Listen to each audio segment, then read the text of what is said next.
On the way to the Gaokao exam hall, my childhood sweetheart suddenly suffered a heart attack. To save him, I gave up my college entrance exams without a second thought, signed the consent form for a heart transplant surgery. On the day the results were announced, I was lying on my hospital bed, barely alive, but unexpectedly overheard him making a bet with his brother. This time, I won. That loser Guning really gave up the college entrance exam for me. Xinjiang University's spot will definitely go to Tianqian, Mr. Hua. Using illness as an excuse to pave the way for your first love was quite the clever move. Getting into Xinjiang University is Qingqing's dream, and I won't let anyone stand in her way. Another brother couldn't bear to see it. You and Guning were childhood sweethearts. After all, she gave you her heart. Her life is ruined now. Hui Yanming's voice was icy cold. She was just a beggar girl. Without the Hua family adopting her, she'd have starved to death on the streets long ago. If it weren't for her heart matching mine, I wouldn't have bothered pretending to be childhood sweethearts with her. On the day Xia Qingqing received her acceptance letter, Hui Yanming threw a celebration banquet for her. Meanwhile, I died in a hospital bed due to complications from the heart transplant surgery. When I opened my eyes again, I was back on the day I was heading to the college entrance exam. Given a second chance at life, I was determined to take the exam and live for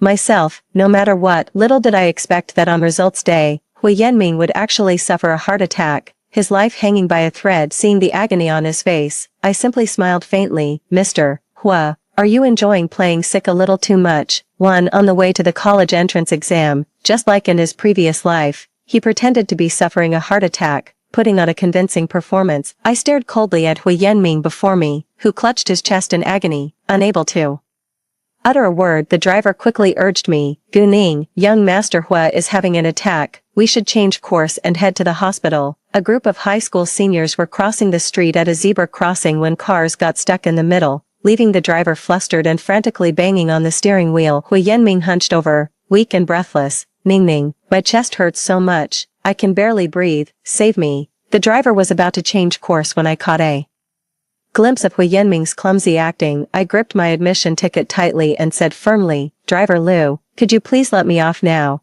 The driver's eyes widened in disbelief. Guning, the Hua family raised you since childhood. Tell me, in your eyes, is the college entrance exam really more important than young Master Hua's life? I didn't respond. There was no time to waste on small talk. I opened the car door without hesitation. The sunlight outside was blinding, so I immediately turned and ran toward the exam site. From behind came Hui Yanming's furious, humiliated voice. Guning, I never imagined you'd be the kind of coward who'd leave someone to die. Have you forgotten? It was my pity that saved you when you were begging on the streets and brought you into the Hua family. In my past life, I applied to the same university as Hui Yanming's first love to win over my first love. He even went so far as to fake an illness to deceive me, all just to eliminate me as a competitor. Yet to save him, I willingly gave up my college entrance exam and signed the consent form for the heart transplant. He had no idea that Xia Qingqing had been using him all along, without a shred of genuine affection. In this life, I won't let them succeed. They're destined to draw water with a sieve. All their efforts will be in vain. I quickened my pace, leaving the drivers and Hui Yanming's angry shouts far behind me. Hui Yanming's calls came one after another, and I dismissed every single one. Just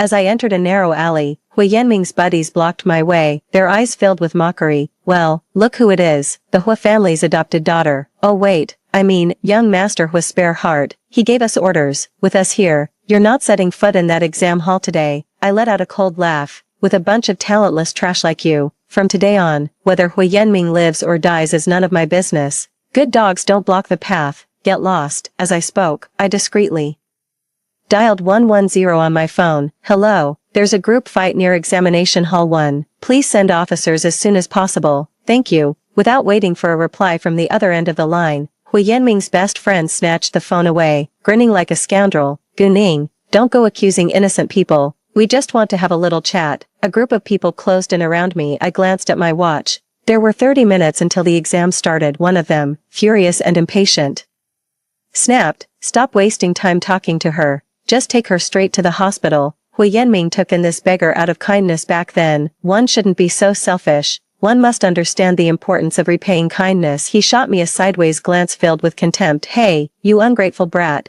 Hui Yanming's having a heart attack and needs your heart to survive. Just come quietly with us to the hospital to save him. We don't want to make things difficult for you. I clenched my fists until my knuckles turned white, my voice firm. Not a chance. I never expected Hui Yanming's best friend would silence me with duct tape without even saying a word. They dragged me toward a van just as my strength gave out completely. A powerfully built athlete came charging toward me too with a swift shoulder throw. He instantly subdued the man who was still grappling with me. Someone let out a startled cry. Oh no, this guy's a real pro. Some foolhardy soul roared at him. Who the hell are you? Mind your own business. Trying to play the hero. Are you? You picked the wrong guy. Do you even know who my father is? Before he even finished speaking, the rest of his brothers scattered like birds and beasts. Seeing things take a turn for the worse, he stumbled away, sputtering threats over his shoulder. You just wait. If I ever find you, you're gonna regret it. The athlete in front of me helped me up, and his voice was pleasant to hear. Gu Ning, are you okay? I froze, eyeing him warily. How do you know my name? He raised his hands in a gesture of surrender. I'm not with them. You dropped your exam admission ticket. With that, he handed the ticket to me. I quickly thanked him. I'm in a real hurry. I've got to get to the exam hall. Thanks for stepping in like that. The athlete looked like he wanted to say something, but I left him behind as I rushed off. I finally made it to the exam hall after jogging the whole way, with 15 minutes to spare. Just in time, the security guard gave me a furtive look and was clearly unfriendly. Classmate, please check your admission ticket before entering. I pulled out my admission ticket, but he snatched it away and said coldly, your admission ticket is fake. I'm confiscating it. You are not eligible to take the exam. I let out a bitter laugh in my fury. That's impossible. How about we get another teacher to check it again? Just then, Xie Qingqing was also about to enter the examination hall with nothing left to lose. I had no choice but to grab her arm in a desperate attempt. This is my classmate. She can verify that my admission ticket is genuine. Who would have thought that Xie Qingqing would push me away, her voice trembling with panic as she waved her hand. I don't know her. Security, make sure you don't let any random people in here to disrupt the exam. I couldn't quite believe it. In my past life, Xie Qingqing was my best friend, inseparable from me. Even if Hui Yanming forced me to give up the college entrance exam for her sake, she, however, cried at my hospital bedside, claiming she had her own reasons. She just wants to use the power of Hui Yanming's family to rise to the top of society. You never meant to hurt me. I stared at Xie Qingqing, who stood before me, confidently claiming she didn't know me. I finally realized she'd been lying to me the whole time. Amid the ongoing argument, the athlete who had just saved me approached us. Holding up his phone, he muttered at the screen, "Welcome to the live stream, folks. You won't believe this. Someone at Exam Hall 1 actually tried to use a fake admission ticket to get into the National College Entrance Exam." The security guard and Xie Qingqing suddenly went pale,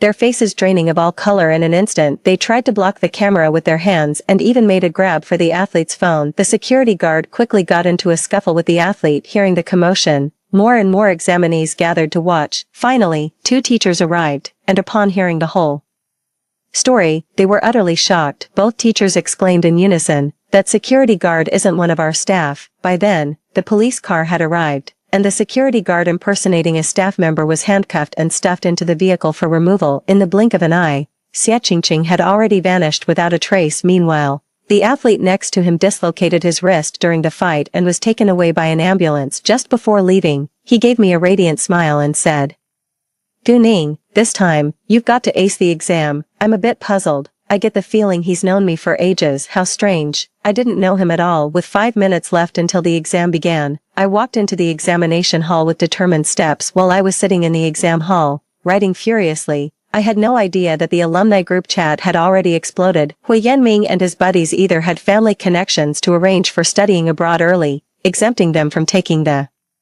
Gaokao. Relying on their family's wealth and influence, they simply skipped the exam. These wealthy young masters from the Beijing social circle started a poll in the alumni group chat, betting on whether Gu Ning or Xie Qingqing would get into Qingjiang University.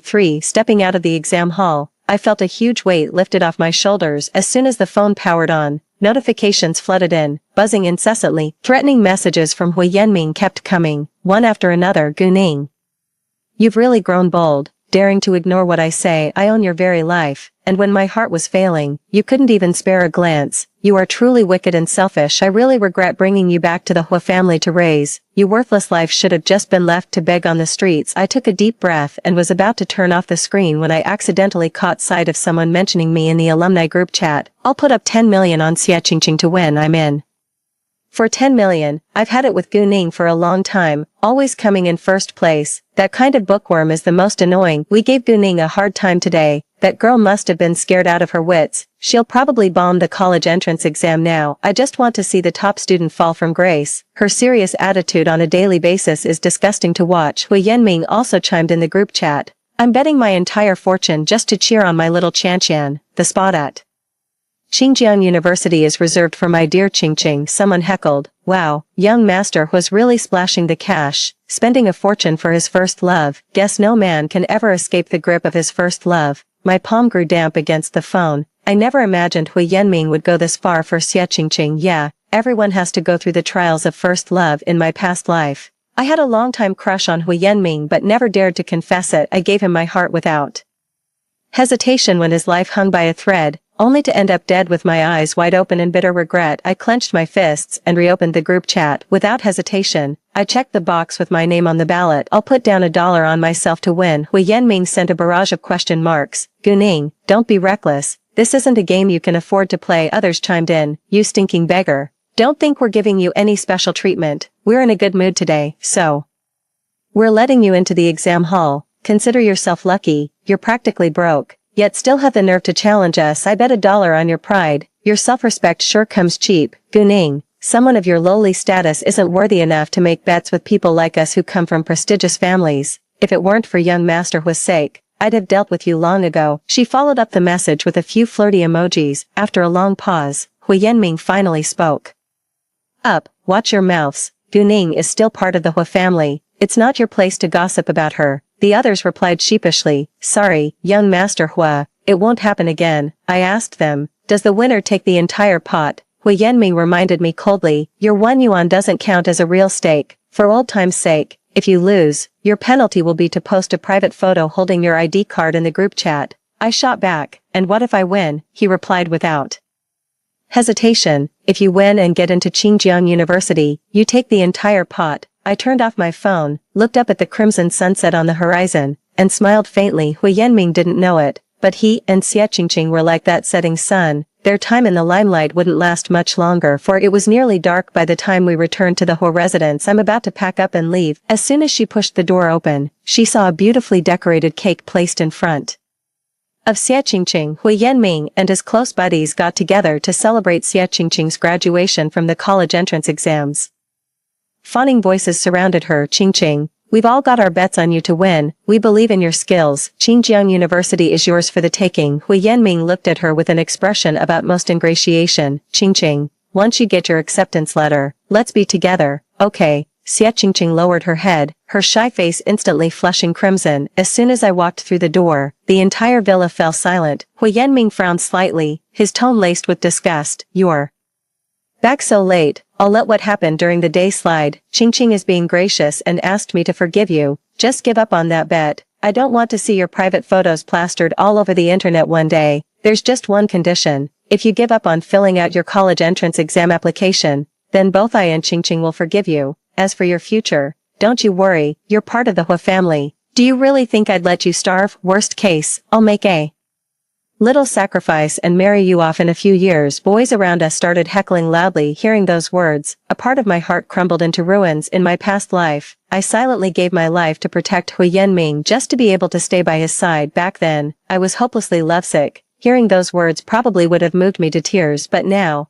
I just find it ironic and absurd. My voice rang out firm and clear. Hui Yanming, I refuse. Hui Yanming frowned, about to speak, when he saw Xie Qingqing's eyes welling up, tears falling one by one, making her look heartbreakingly pitiful. His expression softened, but his attempts to comfort Xie Qingqing were clumsy and flustered. I slipped through the crowd and quietly went into the room to pack my bags. By the time I left, the villa was already deserted. I turned to look back at the grand house behind me, which held all the memories of my childhood. It's time to say goodbye. I didn't see Hui Yanming and Xie Qingqing again until the day the college entrance exam results were released. As agreed, everyone who had taken part in the voting wager gathered in the school auditorium to await the announcement of the results. Xie Qingqing sifted through the pile of acceptance letters until she found her own. Her fingers trembled slightly with nervousness the moment it opened. It read Xinjiang University. The entire room erupted in shock. Xinjiang University only admits one student from our city each year. Xie Qingqing became the apple of the eye amidst a chorus of praise. Everyone chimed in. Ching Ching, you truly are a force to be reckoned with. Looks like you've won the bet after all. Xia raised her head slightly, looking down at me with pride. Everyone wore a look of delight, me included. Huiyan was visibly agitated. He grabbed my arm and said, Guning, I told you to give up on that bet. Now look at the mess we're in. How am I supposed to protect you? Someone heckled. Guning, we had a deal. If you lose, you post a photo of yourself holding your ID card and a revealing post to the group. Might as well do it now. I pulled my hand free from Hui Yanming's grip, turned around, and switched on the electronic screen in the auditorium. The host on screen announces today's top headlines. Xia Qingqing hired someone to pretend to be an exam hall security guard, falsely claiming a classmate's admission ticket was fake, thereby preventing the student from entering to take the exam, along with a video showing Xia Qingqing physically struggling with security guards over the camera person's phone, escalating into a physical fight. No one could believe that Xia Qingqing,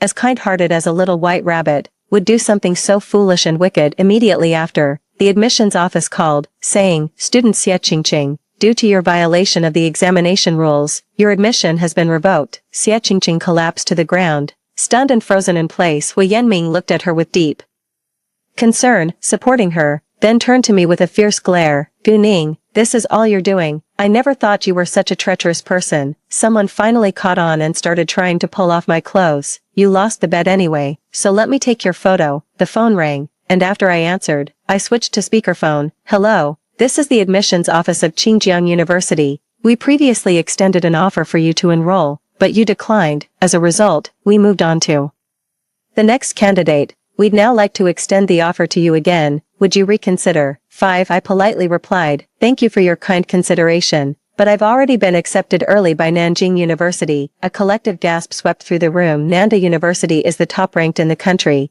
with Nanda holding the top spot. Qingjiang University has to settle for second place. No one from our city has ever been admitted there. I'm the first applicant to ever receive offers from both Qingjiang University and Nanda. With a faint smile, I sent a bank account number to everyone's phone. Please honor your bets and make the payment. Everyone. The auditorium instantly descended into chaos. By the time someone noticed, Hui Yanming was lying in a corner, clutching his chest and convulsing. His buddies started heckling. Mr. Hua, you've cost us so much money. What time is it that you're pulling this sick act again? I reckon young master Hua's upped his game this time. From faking illness to faking death. Hui Yanming's pained expression twisted with a flash of anger at his close friend's teasing. His buddy waved his phone at me. Guning, the bet's been settled. We're heading out if there's nothing else. He was so overcome with emotion that he couldn't speak, only able to point a trembling finger toward the fading figures of his dear friends. Xia Qingqing turned deathly pale with fear and stopped everyone. Hui Yanming might actually be dying. I can barely feel his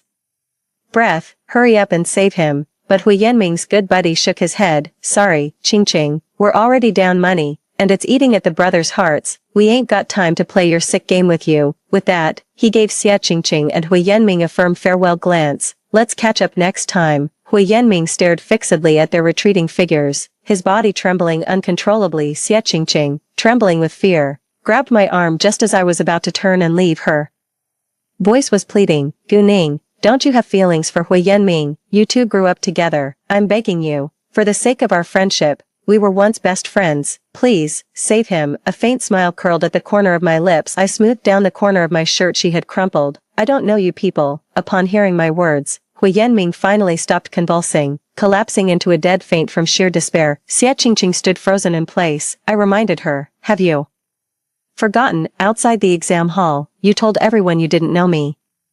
Her tears instantly spilled over. Guning, I was wrong before, but now, you're the only one who can save Hui Yanming. You're saving me too. If the Hua family finds out he entered that boating wager because of me, they'll surely kill me. I smiled, thinking that in this life, Xia Qingqing still had a little something for Hui Yanming, so it was just a fear of being caught in the crossfire. I stared at Xia Qingqing, who was frozen in terror and had lost her mind, then pulled out my phone to call 120. I was gone before the ambulance arrived. Huddled in the corner, Xia Qingqing watched Hui Yanming's deathly pale face, her own expression one of utter despair. By the time the medical staff arrived, Hui Yanming had already lost control of his bodily functions. He was rushed into the emergency room, where doctors fought to save his life for 3 days and 3 nights. Old Master Hua, who had been traveling abroad, rushed to the hospital at the first possible moment. He was told his grandson had Been saved, but was only hanging on by a thread. It's just a band-aid solution. This heart attack was severe. He needs a heart transplant within a month to survive. Old Mr.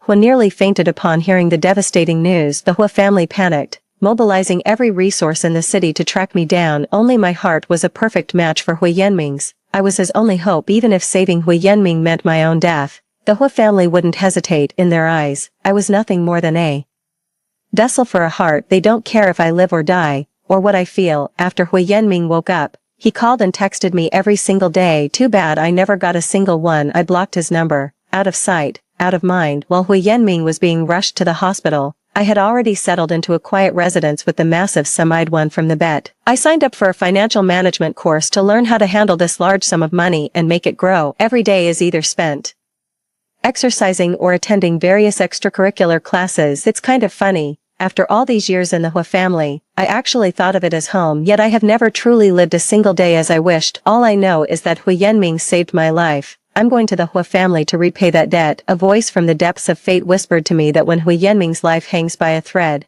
I must offer up this heart of mine now. My love-struck mind has finally woken up. In this second chance at life, I'm going to live fully for myself. With half a month left before the deadline for the heart transplant, the Hua family still managed to track me down. 6. That day, I was feeding the cats and tending to my garden in the small courtyard, living a leisurely and peaceful life. There's someone at the door. After opening the door, old Master Hua dropped to his knees in front of me without saying a word. A group of bodyguards behind him also dropped to their knees in unison. The atmosphere became strangely eerie for a moment. I could only shake my head helplessly. Even now, I'll still call you Grandfather Hua. I understand why you're here, but I'm sorry, I won't save Hui Yanming. The old man, tears streaming down his face, refused to get up no matter what. His voice was hoarse as he said, Ning Ning, I know the Hua family has wronged you. We raised you with selfish motives. It's true, but after all these years of shared affection, and with a life hanging in the balance, surely you can't just stand by and watch him die. He paused, then added, I only have a general understanding of the matter between you youngsters. There may have been misunderstandings, and Hui Yanming was certainly in the wrong, but you two grew up together. There's no deep-seated hatred between you. My expression changed abruptly, my gaze turning icy. No, I said, he owes me a life. Old Master Hua was puzzled, seeing that I remained unmoved. He had no choice but to leave for the time being. From then on, the Hua family sent someone to negotiate every single day. Miss Gu, Elder Master Hua has instructed that as long as you're willing to save young Master Hua, we'll grant any request you make. I sipped my tea and smiled. He probably has no idea how much money I won from that bet. The money I have is enough to buy 10 Hua families right now. I lack everything except money. My greatest wish is to see Hui Yanming and Xia Qingqing get the punishment they deserve. The negotiators still came every day, but I wouldn't even glance at their offers, not even if they handed over all of old Master Hua's assets. A week later, I counted the days and realized there was only 1 week left until the deadline for the heart transplant. I took the initiative to contact the Hua family and demanded they take me to see Hui Yanming. Upon entering the ward, a foul stench hit me. I covered my mouth and nose. Hui Yanming looked up, caught sight of me, struggled to rise, but collapsed back down heavily. Xia Qingqing was still tending by the sickbed when she saw me arrive. Finally, she rushed out of the ward and into the hallway to vomit. Hui Yanming had lost a lot of weight, and his whole being exuded an aura of death. His eyes lit up when he saw I was willing to get closer. His hand trembled as he reached for me, and I took a silent step back. Tears welled in his eyes. Ning Ning, are you going to turn away from me too? Seeing that I wasn't saying anything, he thought I had come to save him. He continued speaking, as if to himself, Ning Ning, Grandpa and I have discussed it. As long as you give me your heart, the hospital will fit you with an artificial one. Don't worry, it won't affect your quality of life. I gave a faint smile. All right. I watched as each new day dawned with hope for him. I visit him at the hospital every day until that day. As soon as I stepped into the ward, I saw him snapping at Xia softly. Dawn was the pride of the once glamorous Beijing socialite. Now lying in the hospital bed was nothing but a capricious madman. He hurled vile insults at Xia Qingqing, then poured the entire bowl of hot soup she had brought him directly over her head. Scalding chicken broth cascaded down Xia Qingqing's scalp, her agonized scream echoing through the building. Hui Yanming looked at me with an ingratiating expression. Ning Ning, look, I punished her for you. It was all my fault for trusting Xia Qingqing so easily and falling for her tricks. I've looked into it. The only reason she got close to me in the first place was to get me to pressure you into giving up the college entrance exam, so she could get into Qingjiang University without a hitch. I continued to smile, nodding as if to acknowledge his efforts. Hui Yanming's condition improved day by day, while Xie Qingqing's face grew more and more disfigured. 7. The Hua family issued an order that no hospital is allowed to treat Xie Qingqing's burns. Xie Qingqing's facial burns went untreated, and her condition only deteriorated. It's really shocking to look at. Xie Qingqing seized the moment when the nurse was giving Hui Yanming an injection to pull me aside for a private conversation. In the hospital corridor, she paid no mind to the strange looks from passing patients and their families. With a thud, her knees hit the floor, and she clasped her hands together, pleading with me incessantly. Ningning, please, you have to save me. The Hua family has me trapped here, tormenting me every day. I really can't take it anymore. I'll go insane if this continues. You're the only one who can help me now. Now both the elder of the Hua family and Hui Yanming listen to you. If you say the word, they'll definitely let me go. I raised an eyebrow. Oh, and why should I save you? Xie Qingqing clung to him like a lifeline, begging in a low voice. Just because we were best friends. Because I've always been good to you. If you save me this time, I promise we'll start fresh from now on. If you'll have me, I'll still be your best friend. I clenched my fists, thinking about how in my past life I'd died hopelessly in a hospital bed, while Xie Qingqing had happily received her college acceptance letter. I spoke coldly. Xie Qingqing, I will never forgive you. Don't you dare dream of settling our score. This is what you owe me. Your retribution is coming, and it's coming fast. Enjoy it. In the corridor, Xie Qingqing went berserk, smashing things at the nurse's station while screaming curses. Guning, are you some kind of cold-blooded reptile? Do you even have a heart? My steps faltered. I pressed a hand to the spot on my chest where the surgical scar from my past life would have been, and whispered, my heart. It's been gone for a long time. Seeing how unflappable I remained, Xie Qingqing flew into a rage and rushed over, intent on hitting me, but was thrown to the ground with a shoulder throw by the Hua family's bodyguard. She let out a wail and then fell silent. The bodyguard stepped forward, smirking at me. Miss Gu, young master Hua ordered that if this woman so much as lays a finger on you again, we'll make sure she suffers. Slowly, I waved my hand, thinking. Hui Yanming and Xie Qingqing were truly made for each other. They're all histrionic personalities. When they snap, they lash out indiscriminately. I returned to the ward, and Hui Yanming forced a bitter smile at me. Ningning, the doctor just said you agreed to donate your heart to me. Is that true? He wept with overwhelming joy. You've finally forgiven me. I have hope to keep living. It's wonderful. I nodded in agreement. Yeah, it's great to be alive. He wiped the tears from his face and went on. As soon as you graduate from college, I'll have my grandfather arrange our engagement. For you, for our future, I will definitely live on. I'll hand over all the family finances to you then, and I'll give you anything you want. I smiled, and seeing me smile, he thought I had agreed, so I couldn't help but share the good news with my close buddies in the group. Guys, I finally made up with Guning. Wish us all the best. I unlocked my phone and saw only one group message, just one, sent by Hua Yanming himself. All the wealthy young men he used to be close with have vanished without a trace. Not a single person responded to his words. Hui Yanming had forgotten for that bet.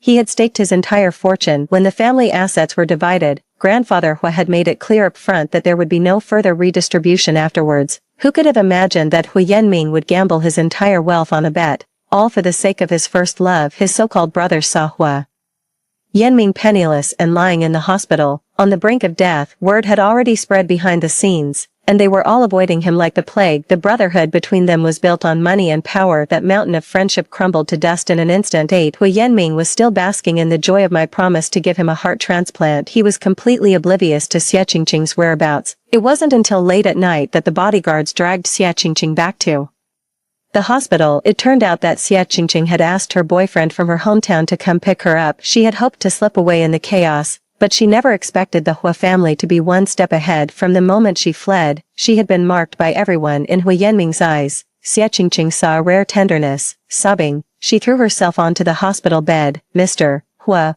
I won't run away again, please. I'm willing to take care of you for the rest of my life. Just stop tormenting me.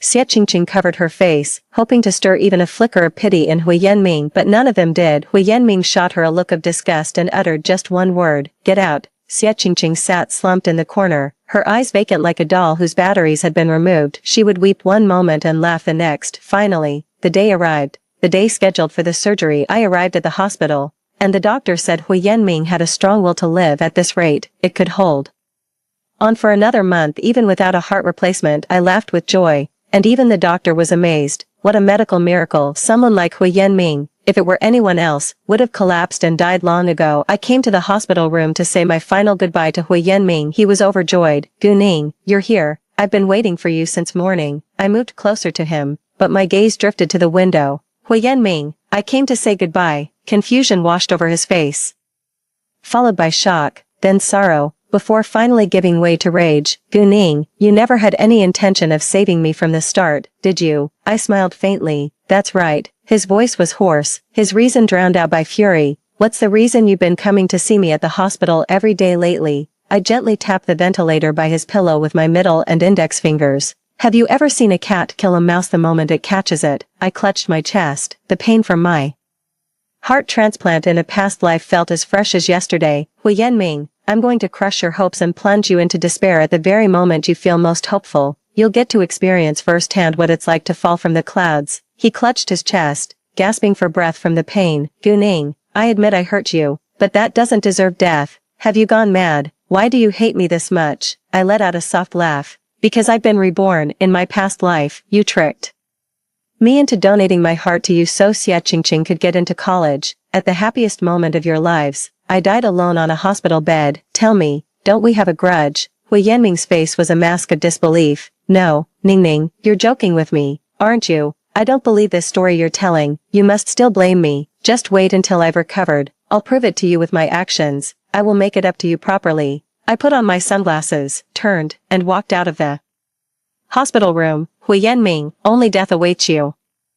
Even from a distance, I could faintly hear Hui Yanming's anguished sobs coming from the room. The cries were filled with a desperate agony, until the frantic ringing of the emergency bell at the nurse's station cut through the air. Everyone rushed towards the room, carrying equipment, administering shock after shock in a desperate attempt to resuscitate him until the sound slowly faded away. A month later, I went to Nanjing University to register with my admission letter in hand. Old Master Hua was actually waiting for me at the airport. I thought to myself, oh no, is the old man going to come after me? He then took out a small box and handed it to me. Ning Ning, this is something Hui Yanming asked me to give you before he passed away. I opened the box. Inside, a protective amulet lay quietly. Looking at the amulet, my memory drifted back to when I was 5 years old. That bitter winter. I begged on the streets, barefoot. Everyone around knew me as Little Beggar, but no one knew when I was born or who my parents were. I survived on the kindness of strangers, wandering from place to place. I was 5 years old and still couldn't speak, so no one wanted to adopt a mute child. That was until I saw a grandfather and a little boy about my age step out of a luxury car. The boy looked puzzled. Grandpa,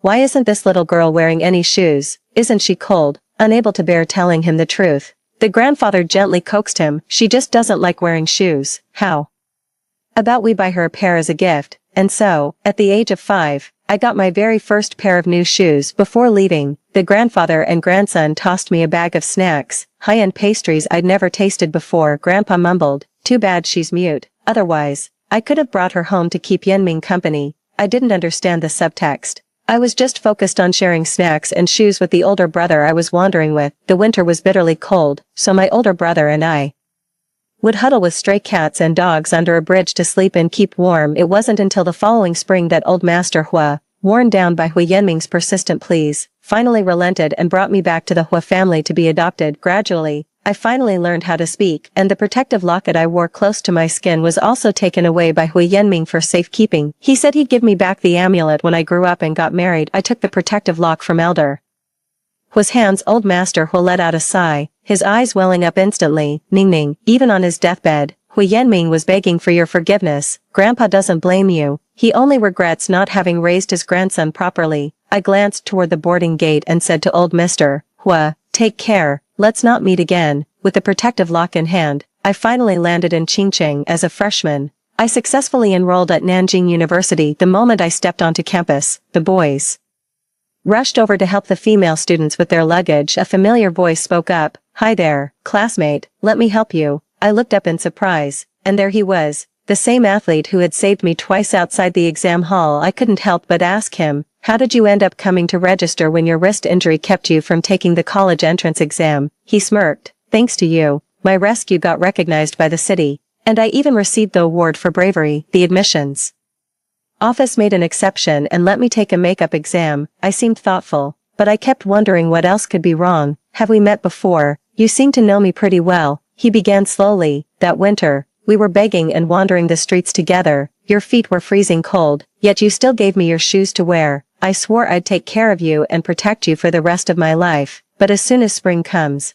I can't find you anymore. My eyes welled up involuntarily, and I called out softly, Big brother, it's really you. Who would have thought his eyes were even redder than mine? His voice choked with emotion. By the time I found you, you were lying in the morgue, a terrible scar still healing across your chest, your heart gone who knows where, your body cold as ice. I swear in this life, I'll find you first. I felt a flame burning deep inside my heart. When I looked up again, both he and I were in tears. In this world, there is someone who lived a second life just to come and save me. End of text. That's all for the first story. Don't go anywhere. The next one is even better. The night before the Gaokao, my top student boyfriend Pei Qing made me memorize the must-test essay and promised me I'd get a high score. I took his advice and memorized the essay word for word. I can't believe he actually guessed it right. I wrote my essay with joy and confidence, but when the scores came out, I was utterly shocked, despite consistently ranking first in my grade.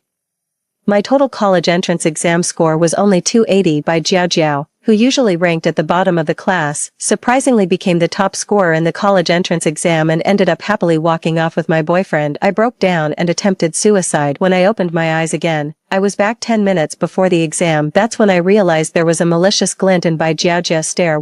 I was reborn 10 minutes before the college entrance exam, and my boyfriend Pei Qing was smiling as he reassured me, don't worry, Ahan, just write down exactly what I told you for the essay. I'll be waiting for you at University A. You've always done exceptionally well academically, and with your hard work and intelligence, I have no doubt in you. To make sure I wrote this essay, Pei Qing tested me on it over and over again. I couldn't help but sneer inwardly. In my past life, he gave me the same instructions. When the exam results came out, my essay was flagged for plagiarism, resulting in a 0 for the entire Chinese paper. But why wasn't I the one who was plagiarized? I rushed over to confront the so-called victim, Bai Jiajiao. She flatly denied it, looking down at me with contempt. Xia Han, I handed in my paper early. How could I possibly have copied your essay? The surveillance footage even shows you constantly glancing in my direction. If anyone copied, it was you. On top of that, my scores in all other subjects were abysmally low. I only got 20 in math. Any attempt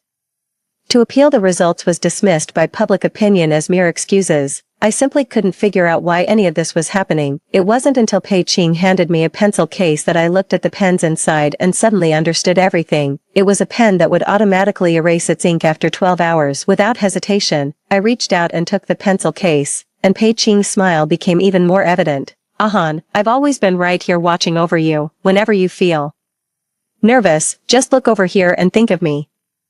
In my past life, I instinctively glanced toward the window. On the surveillance footage, my movement was conveniently interpreted as looking at Bai Jiajia's exam paper beside me. Throughout the whole ordeal, I never once suspected Pei Qing. I simply believed Bai Jiajia had wheedled the predicted essay topic out of him. Suppressing my disgust, I looked at him tenderly and cooed, Pei Qing, thank you for being so thoughtful. Even preparing my stationery pouch for me. What would I ever do without you? Silly girl, we'll be together forever. Don't worry about such things, just focus on your exam. I turned toward the exam hall and, on the way, ran into the second best student in my grade, whom I paid a premium to buy his spare pen from. It's a bit pricey, but at least it's legitimate. I found another bottle of red ink by the classroom door as I passed by. Heaven is on my side. In my past life, aside from Pei Qing, the true culprit behind my miserable death, Bai Jiajiao, is right before my eyes. Bai Jiajiao, queuing to enter the examination hall, was looking around for me. Seeing the pencil case in my hand, she smiled with relief and waved hello. Jiao, what happened to your clothes? A classmate suddenly exclaimed in shock. Bai Jiao glanced back and saw an undeniable patch of red on the hem of her skirt. This is my unintentional masterpiece. Her face turned deathly pale. She hastily handed her pencil case to a classmate and rushed to the restroom. I'll take it over for Jiao. His desk is right next to mine. Without waiting for the kind classmate to respond, I took Bai Jiajia's pencil case. Of course, I had already swapped out the refill in the pencil case with the one Pei Qing had prepared for me too. In my past life, I scored 280 points on that exam using that pen. I use a fountain pen for essays out of habit, but for all other subjects, I get by with that same pen. That was the lowest score I had ever received in my life, to the point where claiming I hadn't plagiarized the essay was completely useless. To make matters worse, I can't prove my innocence. No matter how many times I explain, it's useless. The college acceptance letter that should have been mine just slipped away. To make matters worse, Bai Jiajiao and Pei Qing confirmed my cheating. I got blacklisted by every high school and lost my chance to retake the year. Bai Jiajiao also posted my academic misconduct online, and during an interview with reporters, she claimed, Xia Han's usual academic achievements are all fabricated. As a classmate, I could choose not to pursue legal action, but her plagiarism this time has caused real harm. I wish she'd apologize to my face instead of hiding at home like a coward. After all, she owes an explanation to her classmates, teachers, the school, and society. Xia Han, I know you're watching TV right now. Grades can be faked, but your character can't. You can't keep running away. Facing the consequences is the least you can do. For the people who believed in you. For a moment, I was flooded with countless insults. Bai Jiajiao, wearing a white dress, snuggled into Pei Qing's arms after the interview. Pei Qing patted her back gently, comforting the deeply aggrieved girl, the most innocent one. I sat at home enduring real-world scorn and curses, and the online mob didn't spare me either. At home, I've received razor blades, funeral wreaths, and even the corpses of some animals. I heard Xia Han is usually top of her grade, so this is her true ability. Even if he claims he didn't cheat and we give him full marks for the essay, his total score would still only be a little over 300, usually scoring over 700, and now just 280. Hilarious. Why not go all the way and get a perfect 250? Bai Jiajiao, who chose not to hold a grudge against me, received an acceptance letter from University A. Her high-scoring essay earned her widespread acclaim, turning her into a recognized top student and landing her countless interviews and TV appearances, where she gained legions of devoted fans. On the show,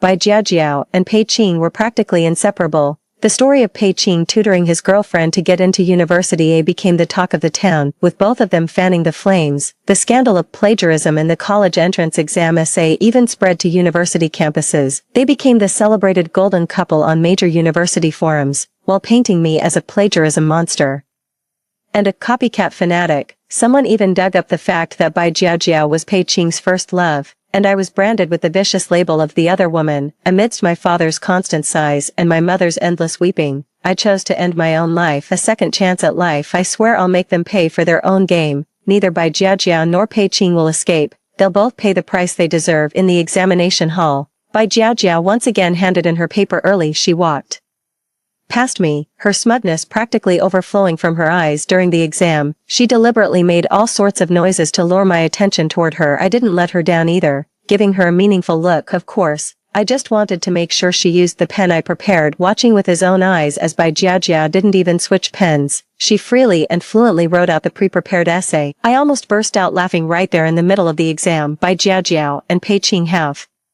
no idea that while their essay hit the right topic, its structure and expression could use a serious upgrade. Barring any surprises, my refined version of this essay is a guaranteed perfect score. I'm dying to know, when the grades come out, will their faces be even paler than the test paper? 3. The upcoming mathematics, English, and comprehensive exams will proceed as scheduled. I stood by, watching Bai Jiajiao happily jiggle her leg as she worked on the answers. The moment the bell signaling the end of the exam rang, Bai Jiajiao and I walked out of the examination hall together, where Pei Qing was waiting outside, smiling and waving at me. How are you feeling, Ahan? Did the essay I prepared for you happen to match the exam topic? Pei Qing gently cared for me while subtly taking my pencil case and tossing the pen straight into the trash. Go ahead and toss it. These ordinary pens are a dime a dozen. Pei Qing, on the other hand, breathed a deep sigh of relief. Bai Jiajiao walked beside me, silently watching the gesture, a faint smile tugging at the corner of her lips without her even noticing. Xia Han, what did you write for your essay? I caught a whiff of strong, cheap perfume as someone edged closer beside me. I delivered the memorized model essay verbatim, living up to everyone's expectations. The joy in Bai Jiajiao and Pei Qing's eyes gradually swelled into an irrepressible excitement. Wow, you really wrote it that way. Senior Pei is amazing. He actually predicted it. He's already in university and still cares so much about your college entrance exam. You're so lucky. Senior Pei is just too good, even tutoring his girlfriend so meticulously for her college essay. No wonder he got into University A. His grasp of the essay prompts is spot on. If only Senior Pei had tutored me back then, maybe I wouldn't have gone so off topic. Xia Han, you're really fortunate to have such a talented, driven, and smart boyfriend. Guys like him are like finding a needle in a haystack. The classmates and friends around chattered away in discussion. Bai Jiajiao gave a half-hearted, almost dismissive expression of envy toward me. Pei Qing's hand on my shoulder unconsciously tightened its grip. That small gesture spoke volumes about his delight. Bai Jiajiao and Pei Qing, standing behind me, kept exchanging glances, both reveling in the thrill of having successfully tricked me. I was so dense in my past life, I never even noticed the chemistry between them. The exams are finally over, and we're all about to go our separate ways. Why don't we celebrate together? The class monitor enthusiastically suggested to everyone. Of course I didn't refuse. With my past life experience, I clearly remember that a great show was about to begin in my past life. Pei Qing told the media on camera that I had a habit of stealing, so it was no surprise I had taken Bai Jiajia's article, but the one with a habit of stealing was clearly Pei Qing. He stole my housekeeper Aunt Li's salary, but none of us suspected him. Because of this, my parents thought I was going bad and cut my allowance for a month. He picked me up to go to the graduation party. When I got home, Aunt Li told me that a full 100,000 yuan in cash had vanished without a trace. Boss, I genuinely haven't received my wages from over there. My child is waiting on me to pay their tuition, and there's no money left for the living expenses of the elderly at home either. Ahan, this money was meant for you to give to Auntie. It's fine if you've already spent it, but honesty is what truly matters. Mom shot me a suspicious glance. Look at what you've become. How could you even think of touching Aunt Li's money? I am so disappointed in you. My father's angry tone only deepened my sense of injustice, but I distinctly remember placing the money right at Auntie Li's doorstep myself in this life. When Pei Qing once again glanced, intentionally or not, at the nanny's wages, I went along with it and swapped the counterfeit bills for the real ones. At the banquet table, Bai Jiajiao was pointing at the wild red spotted grouper on the menu. The waiter beside her was taking notes. Senior Pei, you're finally here. Jiajia remembered you love seafood and ordered so much. Our monitor tried to talk her out of it, but she wouldn't listen, and Jiajia said she didn't order shrimp because you're allergic to it. Someone who loves shrimp that much is clearly thinking of you, added Lu Yu, by Jiajia's best friend. You, even with all this food, you still can't keep your mouth shut. Stop talking, or Xia Han will get the wrong idea, Bai Jiajiao said with a playful scold. Pei Qing gazed at Bai Jiajiao, whose eyes held a tenderness and depth of affection for him that she could not conceal. For that's not what I'm focused on. I feigned confusion and said, is Bai Jiajiao treating us to this meal? All these delicious dishes must be so expensive. In my previous life, Bai Jiajiao publicly accused me of being the third party who ruined their relationship, outnumbered and alone. Pei Qing didn't clearly defend me, and Bai Jiajiao brought in her support squad to overwhelm me from all angles. The bill was supposed to be split among us classmates, but to appease the collective outrage and reach a truce, I ended up footing the bill for the whole meal. But I'm curious to see whose wallet is going to take the hit this time. Flipping through the menu, I frowned with concern and said, this place is so expensive. There's a much more affordable restaurant nearby. We're all broke students, let's just go there instead. He really hammered home the point about being a poor student. Some people with terrifyingly high self-esteem just can't hold it together. What poor student? We're students too, but we're not broke. How can you even stomach something that cheap? Xia Han, your family runs a company. Do you guys actually eat street food every day? Lu Yu stared at me like I was some kind of freak. I glanced at the 3,000 per person minimum spend and thought about the red envelope in Pei Qing's pocket. Suddenly, I felt a surge of excitement. It's fine, Xia Han, since we're already here, it won't be a big deal if this meal is a bit more expensive. I'm sure your parents won't mind. Besides, it wouldn't really be appropriate for Senior Pei to join us at a street food stall anyway. The class monitor gestured for me to sit down. Xia Han, this might be our last meal together as a group. This is just what my family usually eats. It's really not that expensive. If you truly can't afford it, we can all chip in to cover your share. By Jiajia's shameless act of being generous with other people's money, I'm too shy to say yes in my previous life. Jiajiao, you're too kind. I won't stand on ceremony then. Things have been a bit tight lately, so thank you all for treating me. Do any of you drink? Having lived a second life, what does pride even matter? Bai Jiajia's lips twitched, and she said stiffly, You, miss, would you like to add anything else? The waiter approached me. Stir-fried wagyu beef with matsutake mushrooms and palaisen, topped with premium black and white caviar. I glanced down and realized she'd pretty much ordered all the expensive seafood. In that case, then I'll just add some more expensive bars. Xia Han, how long have you and Senior Pei been together? Asked by Jiajia's best friend Lu Yu, full of gossip. I know, this is a trap. In my previous life, I told the truth and ended up labeled as a huge third party.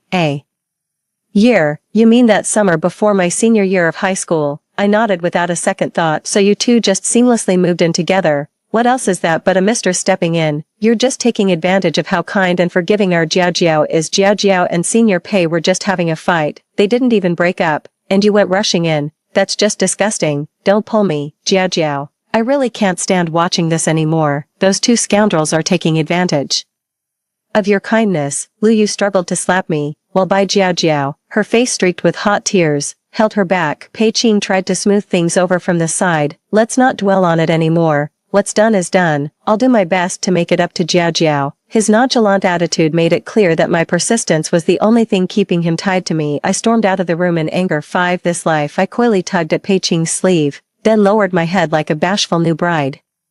It's been almost 3 years, Pei Qing remarked quietly. Oh, well, didn't we say just 1 year? Exactly this senior year. Lu Yu almost dropped her chopsticks. Han and I have been together since her freshman year of high school. I'd had a crush on her for a long time before that. I was afraid you'd laugh at me, but I kept it hidden before because I didn't want to distract Han from her studies. I only made it public during her senior year of high school so she wouldn't have to endure rumors and gossip anymore. Bai Jiao Jiao furrowed her brows.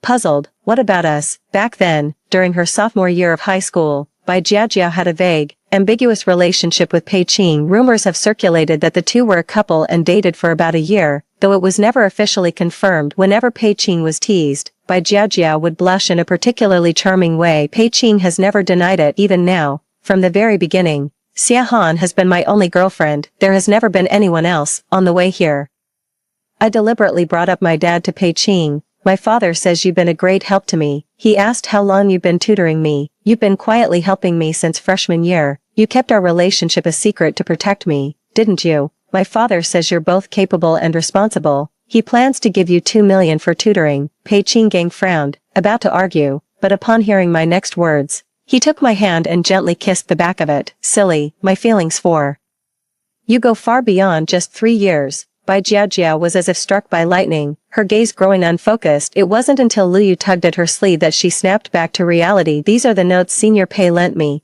Now that the exams are over, they're not much use to me anymore. Then he handed Pei Qing a thick notebook. What a coincidence. A receipt slipped out of my notebook and floated down to my feet. Receipt for Chanel's Global Limited Edition Cry CF beaded bag, Snow White, BIP. Name, Pei. Looking up, I saw Bai Jiao Jiao beaming at me with a triumphant smile. Pei Qing watched me with nervous intensity. Snow White, Snow White. What a lovely gift indeed. Auntie, be careful not to get any oil on my new handbag, Bai Jiao Jiao said to the waiter with a look of disdain. All the classmates looked over to see Bai Jiao Jiao holding a delicate white handbag. What a lovely bag. Who gave it to you? Lu Yu asked curiously. Reaching out to touch it, Bai Jiao Jiao swatted her hand away disdainfully. That's over 100,000. Don't go touching it carelessly. I watched their performance with a cold eye. I had the same bag, so I know hers is a fake. I picked up the receipt and pretended not to have seen anything. Hey Bai, a receipt fell out of your bag. As far as I know, this item isn't sold domestically. Maybe take it to get authenticated when you have a chance. Pei Qing's face instantly turned ashen, and the ever-curved corners of his mouth stiffened abruptly. What do you know? You're so quick to call it fake without any proof. Just pure jealousy. You can't afford it yourself, so you're calling it sour grapes. Well, this bag was a birthday gift from a very important friend of Jiao Jiao's. Why would someone like that give a fake bag? They can afford anything they want. I dialed the Chanel flagship store directly. Hello, Ms. Xia Han. This is the Chanel flagship store. How may I assist you? Who did you sell the CF Snow White bag to? My classmates never expected me to have such powerful connections. They all turned to look at me. Ms. Xia. There are only 5 of this bag in the world. As for within the country, you are the sole owner. I looked at the information on the receipt. I'm asking on behalf of a friend. Does the Guijin store location carry this item? Ms. Xia, we, Chanel, do not have a store by that name. You must be referring to Xiangnai Air, which is a store that specializes in counterfeit goods. Bai Jiao Jiao's face flushed with a mixture of embarrassment and anger. There was a loud thud as a bag was tossed into the trash. Just tossing the bag away won't cut it. Someone who gives you a fake one has way more on their mind. A classmate commented. Of all the days, why pick someone's birthday? If I'd gotten a fake gift on my birthday, I'd have been furious enough to kill him. Bai Jiao Jiao couldn't hold back any longer. Pei Qing cut her off directly. Only replacing it with a new bag will do. Perhaps the person who gave the gift was deceived as well. 6 Hearing this, Bai Jiao Jiao indignantly gathered her coat, preparing to leave. Jiao Jiao, don't go. My classmates and I stopped Bai Jiao Jiao, who looked furious and seemed ready to skip out on the bill. Jiao Jiao, you ordered so many dishes and barely touched them. The class monitor pushed Bai Jiao Jiao back into her seat. Bai Jiao Jiao, that bag was bought for you by the jerk, not a fake one from us. Why are you abandoning your classmates? Yeah, anyone who doesn't know the situation might think one of us did something wrong. Xia Han was just trying to help by reminding you. I don't want to eat. I'm not in the mood, Bai Jiao Jiao said to Pei Qing, enunciating each word deliberately. Why put on airs when you're broke? Is it so hard to admit you can't afford it? Passing off fakes is just disgusting. What are you talking about? I followed her gaze over to Pei Qing then. I confronted Pei Qing directly. Why is Jiao Jiao staring at you? Can't you afford it or something? Pei Qing's spirits instantly soared. A man can't be told he's not up to the task. Check, please. Hello, your total here comes to 50,000 yuan. Bai Jiao Jiao heard the number and curled her lips into a smile at Pei Qing. In my past life, I paid without a fuss, turned on my heel, and hoped to never lay eyes on that lot again. In this life, Pei Qing just couldn't stop hiding in the bathroom, because the red envelopes he stole were filled with kids' toy money. Brother Aching said he'd pay the bill, and he always keeps his word. Just give him a moment. It's probably something at his company. He literally just said he'd take me shopping after dinner to buy some makeup, a bag, things like that. He's not broke. Bai Jiao Jiao stared at me, her gaze sharp enough to cut right through me. The classmates exchanged glances, a silent conversation passing between them. The lengthy bill forced the class monitor to head to the restroom to check in on dear Senior Pei. Shortly after, Pei Qing emerged, his face flushed bright red and his steps unsteady. Upon closer look, his forehead was beaded with dense, fine droplets of sweat. Brother A Qing, what's wrong? Are you feeling unwell somewhere? I hurried over to support him. Senior, are you okay? Should we go get you some medicine? Senior Pei, you really gave us a scare. We were half ready to go fishing for you in the restroom. It's nothing serious. Sorry for worrying everyone. Under the frantic urging of everyone's eyes, Pei Qing finished paying the bill. His fingers trembled as he entered his credit card PIN.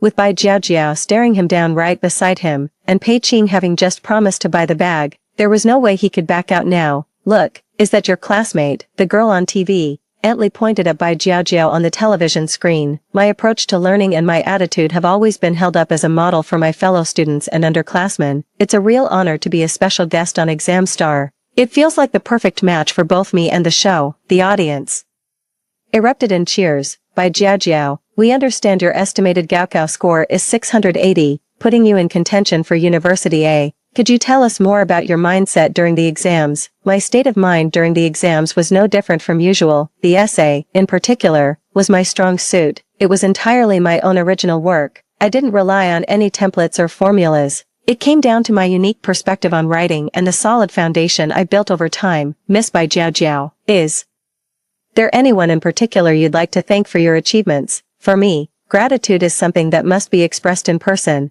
The person I want to thank is waiting for me at University A. He gave me tremendous help during the college entrance exams. I believe only by demonstrating absolute capability and outstanding results can I be worthy of someone as exceptional as him. The audience in front of their TV screens immediately erupted in a chorus of wow. It seems Pei Qing is down another few 100,000. Otherwise, how could Bai Jiao Jiao's fiery momentum possibly be extinguished? Not only is Bai Jiao Jiao an outstanding student academically, ding, ding, ding, hello, Pei, please, come in. Are you here to see A Han? 7. Aunt Li glanced at Pei Qing, who looked utterly dejected at the door, then turned her gaze toward me sitting on the sofa. I checked the time, just like in my past life. Pei Qing showed up at the exact same moment. Aunt Li, Ah Han, that's the situation.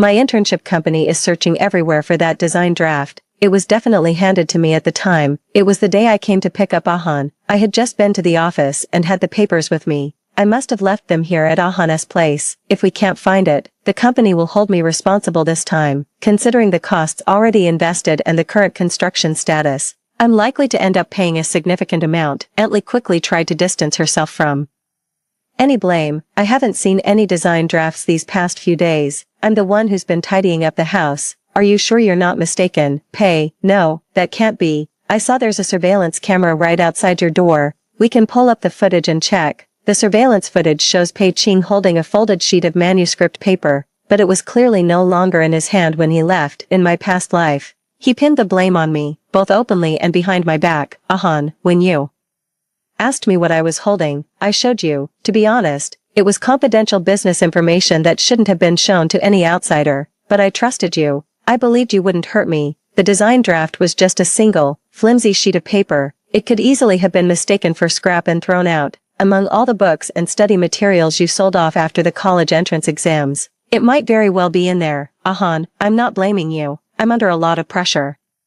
Myself, this has never happened before. I'm not usually careless. Let's go check the recycling station together. My parents were drawn by the argument between Pei Qing and me and came into the living room as well. Plus, there's the matter of Aunt Lee's lost wages after the college entrance exams. I can't say for sure, nor do I want to speculate that Pei Qing is the one to blame. I could only stand there, dumbstruck. Turns out the trash had already been shredded at the recycling center before I was even told. My family saw how Pei Qing helped with our studies and concluded that he must be a decent, thoughtful person. Actually, the tutor my family hired made the real difference for me in my past life. I was head over heels in love and went to great lengths to get my family's approval for Pei Qing, attributing one's progress to Pei Qing to add insult to injury. With all that dark history in the past, I was completely at a loss for words back then. In the end, my family made the decision.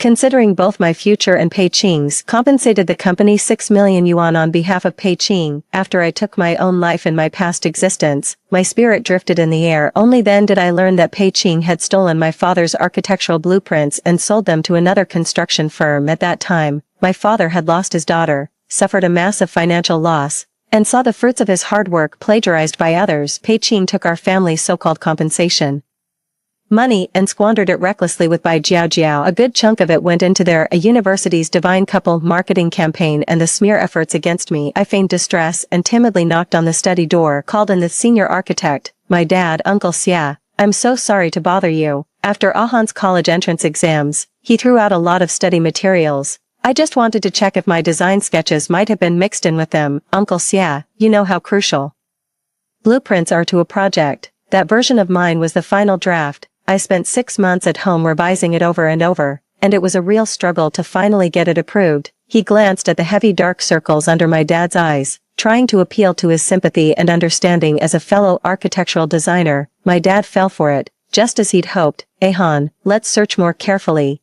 These blueprints are absolutely vital. We can't afford to lose them. An old colleague of mine, Lao Jiang, lost his once and had to pay 50 million in compensation. A lifetime of hard work, wiped out overnight, back to square one. 8. The four of us split up and searched the villa for an hour. Of course, I never actually joined the search. I watched Pei Qing feign panic, scurry around, and finally slink into my father's study. The four returned empty-handed and gathered in the living room. There's nothing I can do if I really lose it. I'll just have to accept it. I don't know if Han can accept me burdened with debt, but I can't be a burden to Han. I'll come back to see Han only after I've paid everything off. I hope Uncle and Han can give me another chance then. With that, he turned to leave my house. My father, with tears in his eyes, reached out to try and stop him. This child has a strong sense of responsibility. He shouldn't have to bear this all alone. Han, as his partner, you have a duty too. I could hardly keep from laughing. Wait, brother Qing, don't go. I remember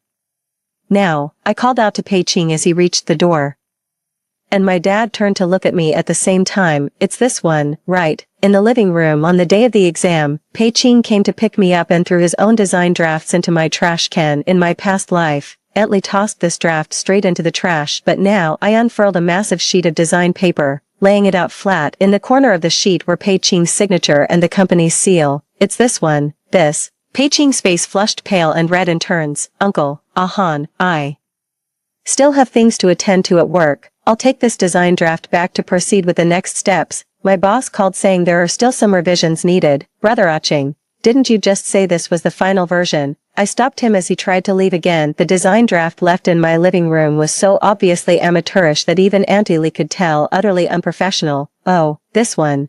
I took a look when I was taking out the trash. I had no idea this was supposed to be a design draft. Auntie Lee was desperately trying to defend herself. Honestly, who would have thought this child's drawing was actually a professional design draft? Calling this a child's drawing is an insult to actual children. I guess this is the style all the young people are into these days. A bit abstract, but it has a certain carefree charm. My dad tried to cover for Pei Qing, looking rather awkward. Pei Qing hurriedly folded the manuscript paper and tucked it into her bag. Uncle, Han, I'd better get going. Auntie Lee, close the door. Everyone else may leave today, But not you, Pei Qing. Dad looked at me in confusion. Pei Qing has to get back to finish her manuscript. What are you even doing? Hand it over. It's not yours to take. I extended my hand, my gaze cold as I looked at Pei Qing. The security guards from the villa area rushed over upon receiving my alarm, each armed with their gear with no other choice. Pei Qing handed over the manuscript from his study. My dad instantly flared up. You're just hopeless. You're still a college student. How could you do something like this? I picked up the remote and turned up the volume on the TV. Miss Bai Jiao, could you share your thoughts and suggestions on the recent hot topic of work plagiarism?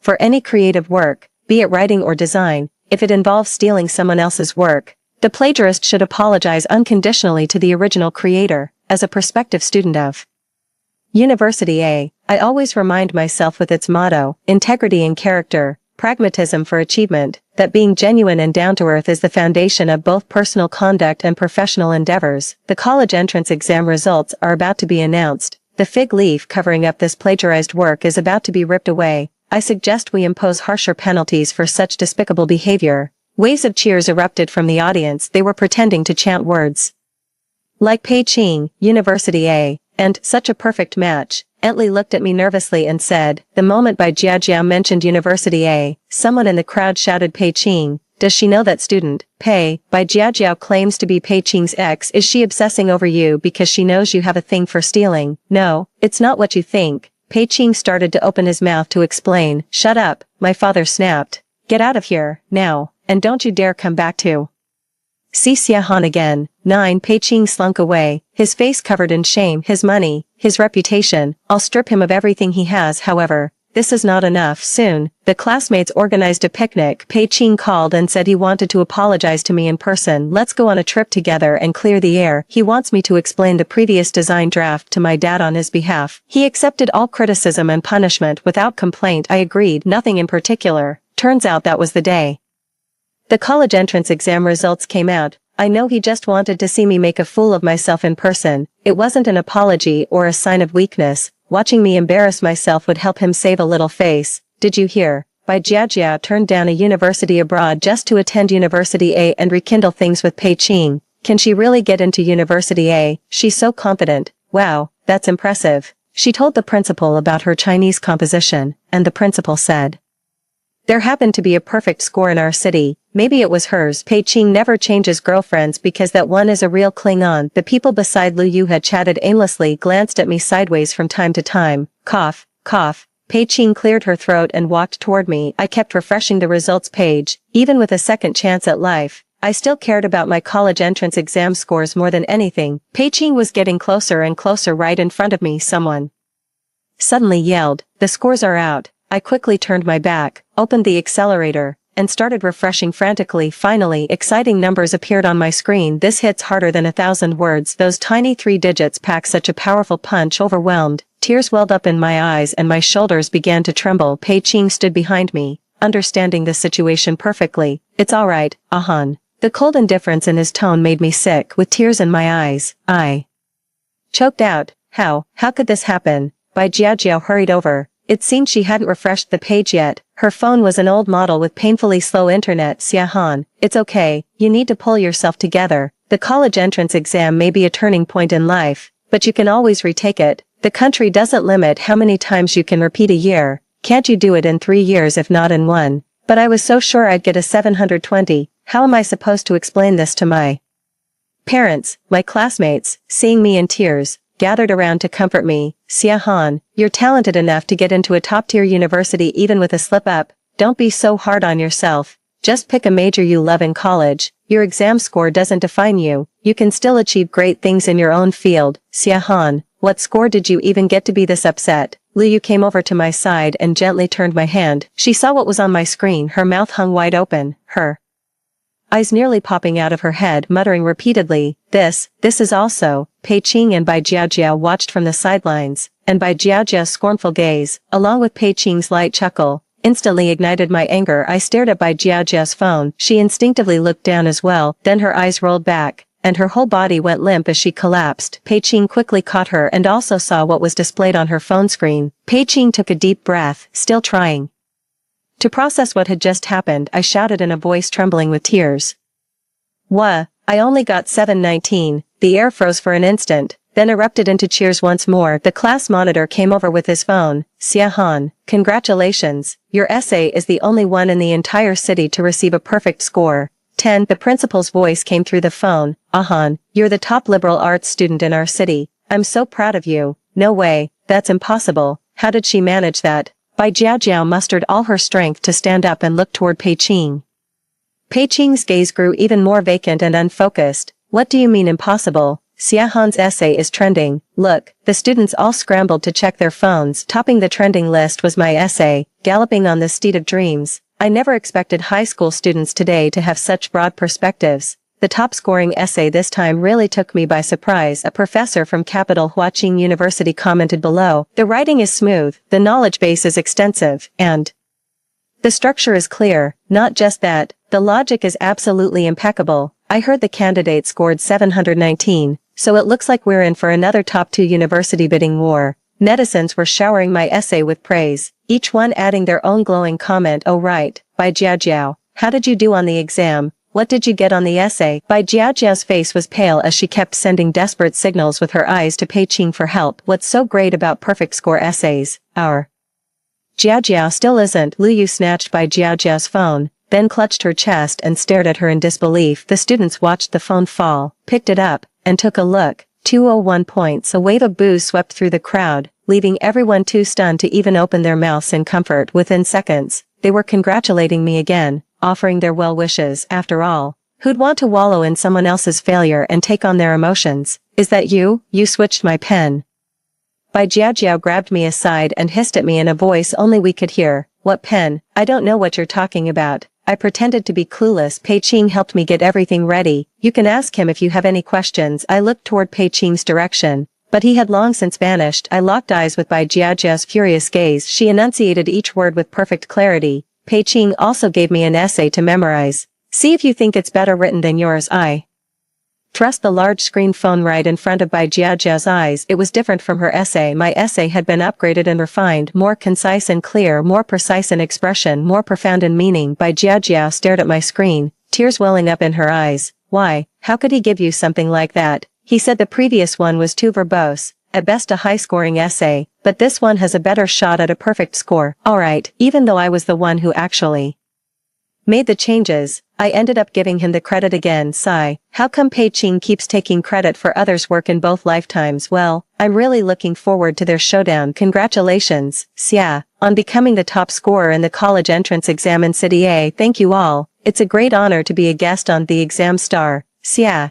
do you have any words for classmates who didn't perform as well as they hoped? I heard Bai Jiajiao's actual score differed quite a bit from her estimate. Effort and reward go hand in hand. When the results aren't sufficient, there's no other way but to keep building up experience. I recommend that Bai Jiajiao repeat the year. So, Xia, with grades like these, have you decided on a university yet? Tsinghua or Peking University, perhaps? Or maybe the local A University? That's the school Bai has always dreamed of attending. I personally lean toward the security major at Tsinghua, because my dad is an architectural designer, and I want to protect his creations from being stolen. The motto of University A mentioned earlier by classmate Bai, be honest in life, be solid in pursuing your goals, is something I truly agree with. Only by being honest with ourselves can we find the courage to face life. My dad always taught me to be independent, never just take whatever others give me, whether it's something as small as a pen or as big as choosing a university. I did consider following others to University A, but after weighing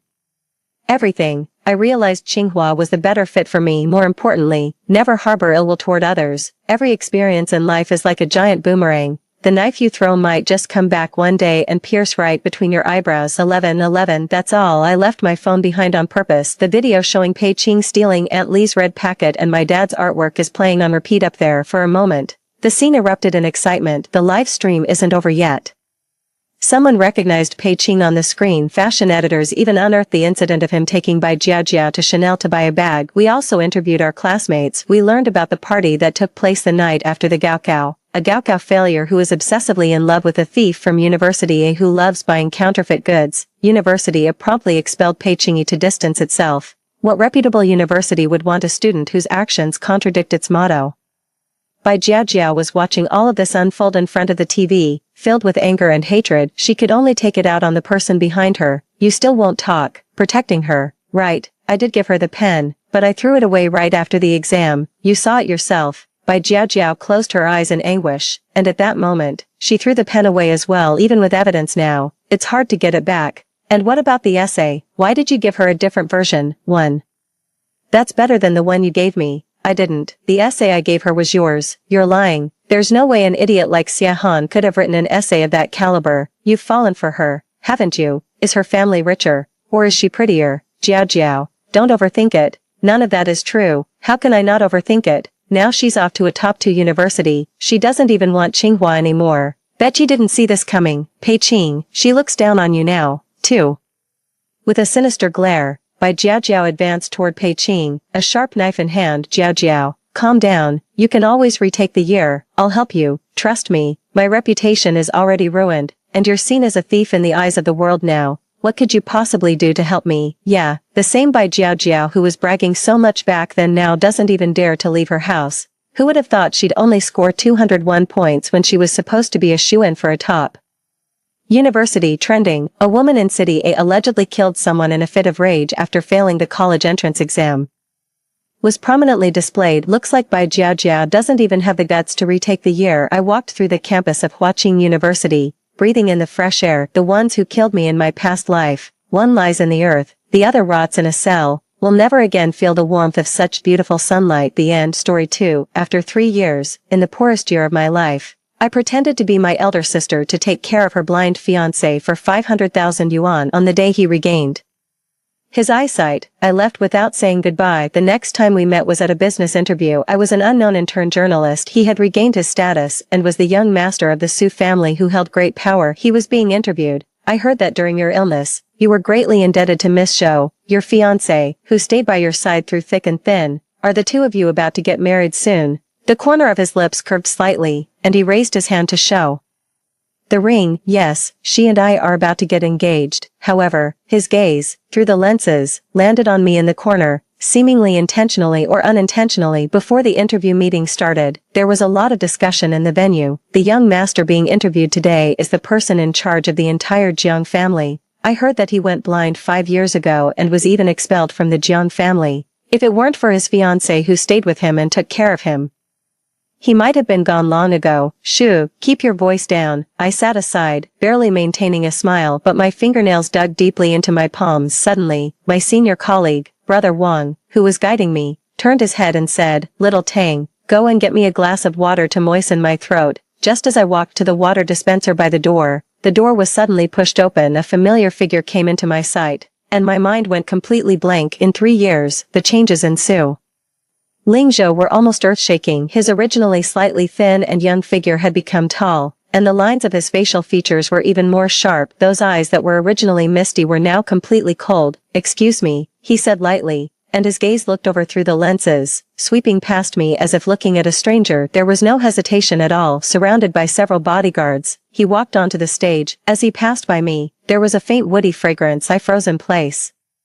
After a few seconds of delay, I suddenly came to my senses. The 2 years I spent by his side were precisely the most down-and-out period of Su Lingzhou's life. He was driven out of the Su family, and his eyes went blind due to a car accident. Of course, he didn't know what I looked like. That's fine. When I went back with the glass of water, the interview had already started. Su Lingzhou was sitting on the stage, with his fingers interlaced and resting against his chin, calmly observing the entire audience. He was answering those business-related questions. Suddenly, the side door by the stage was pushed open. Zhou Ningwei walked in and smiled as she complained to Su Lingzhou. "Sorry, Lingzhou, there was something going on at the film crew, so I'm late." Holding up her gorgeous champagne-colored dress, she took a seat beside Su Lingzhou. The whole audience was silent for a moment, and the atmosphere immediately became boiling and ambiguous. Holding the glass of water, Brother Wang turned his head and glanced at me, as if he had discovered a new continent. "Little Tang, don't you think you and Zhou Ningwei look a bit alike?" I pursed my lips and forced a smile. "She's a famous actress. You're flattering me too much. Of course we look alike, because she and I are biological sisters. I heard that during your illness, you were greatly indebted to Miss Zhou by your side who stayed with you through thick and thin. Are the two of you about to get married soon?" My throat suddenly tightened. And I looked at Su Lingzhou on the stage. He hooked the corner of his lips and raised his hand to reveal his left ring finger. On it was a simple silver ring. It was the ring that I bought part-time to make him happy back then. The young master of the prestigious Su family, wearing such a cheap ring, looked out of place, but he seemed not to notice, gently stroking it with his fingertips. Yes, she and I are about to get engaged. As he spoke, his gaze swept across the audience. Intentionally or unintentionally, it landed on me in the corner. It only stayed for a few short seconds before being withdrawn. The microphone was then handed to Zhou Ningwei. Miss Zhou, I heard that you are currently filming a movie directed by director Liu. He rarely uses new actors. Is there a factor related to Mr. Su in this? She admitted with a smile. Of course, I've always been very confident in my professional level. However, I also don't deny that Lingzhou has really done a lot for me. I completely deserve this preference. Her graceful and generous attitude instead won the admiration of the crowd. Someone asked, can you tell us the story of how you supported each other when you and Mr. Su were at a low point? The smile on Zhou Ningwei's lips suddenly froze in the eerie silence. The passage of time seemed to slow down. After a long while, Su Lingzhou chuckled and took the microphone. There's nothing to tell. The memories between her and me are only for the two of us to know. My eyes suddenly felt sore. I clenched the pen in my hand and lowered my head in a panic. As soon as I closed my eyes, I would think of the past. When Su Lingzhou was a teenager, due to his unruly personality, he offended many people. After he fell from grace, some people deliberately came to cause trouble in order to protect him. I was pushed down the stairs and fell, covered in blood. Those people were scared and pushed each other as they ran away. I gritted my teeth and stood up, pretending that nothing had happened, and walked back to his side. Let's go home. But Su Lingzhou suddenly held my hand. You're injured. Let's go to the hospital. I'm not. I can smell the blood. His voice suddenly rose, and tears rolled down from those misty eyes, like stars covered in dust. The young man's not-so-broad arms hugged me tightly. When he opened his mouth, he called my elder sister's name, Zhou Ningwei. When I recover, I will give you the grandest wedding in the world. After the interview ended, the sky turned gloomy. It was drizzling outside the venue. Brother Wang touched his pocket and started ordering me around again. Little Tang, the memory card was left inside. Go back and get it. I ran on the wet ground. The elevator number jumped to 1. The next second, the door opened. I bumped into the two people inside. Zhou Ningwei was slightly tilting her head, talking to Su Lingzhou about trivial topics related to filming on the set. Although he had an indifferent expression, he listened patiently. Their postures were intimate.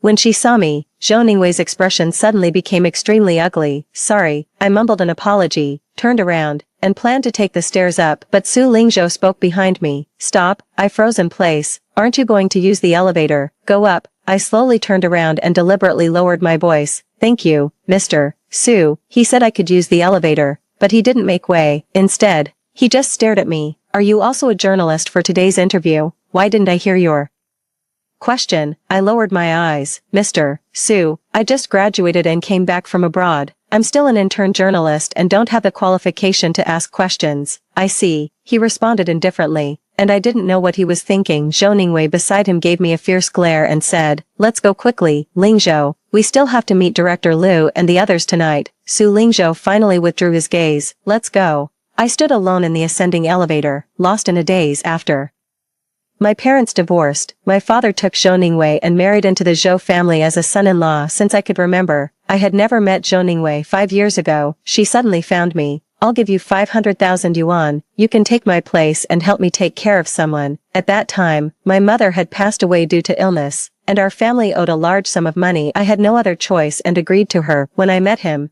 I found out that the person she asked me to take care of was Su Lingzhou, the young master of the Su family. He was also her fiancé who had an accident not long after they got engaged. He's a blind man and an outcast from a wealthy family, who would want to take care of him. She had a look of disgust on her face. If it weren't for considering the bad reputation in the outside world, I would have already broken off the engagement with him. At that time, Zhou Ningwei had just debuted. She got a good role in a play, and her career was on the rise. Afraid of being called heartless, she dumped this difficult task on me. Su Lingzhou had lived a smooth life for 18 years, but suddenly encountered a change. His temper became very bad. During the time when I first went to take care of him, I was always sneered at by his cold words. I was doing the job for the money and never refuted him until that day. I went to visit my mother at the cemetery and came back a bit late. He started venting his bad temper again. Zhou Ningwei, stop acting in front of me.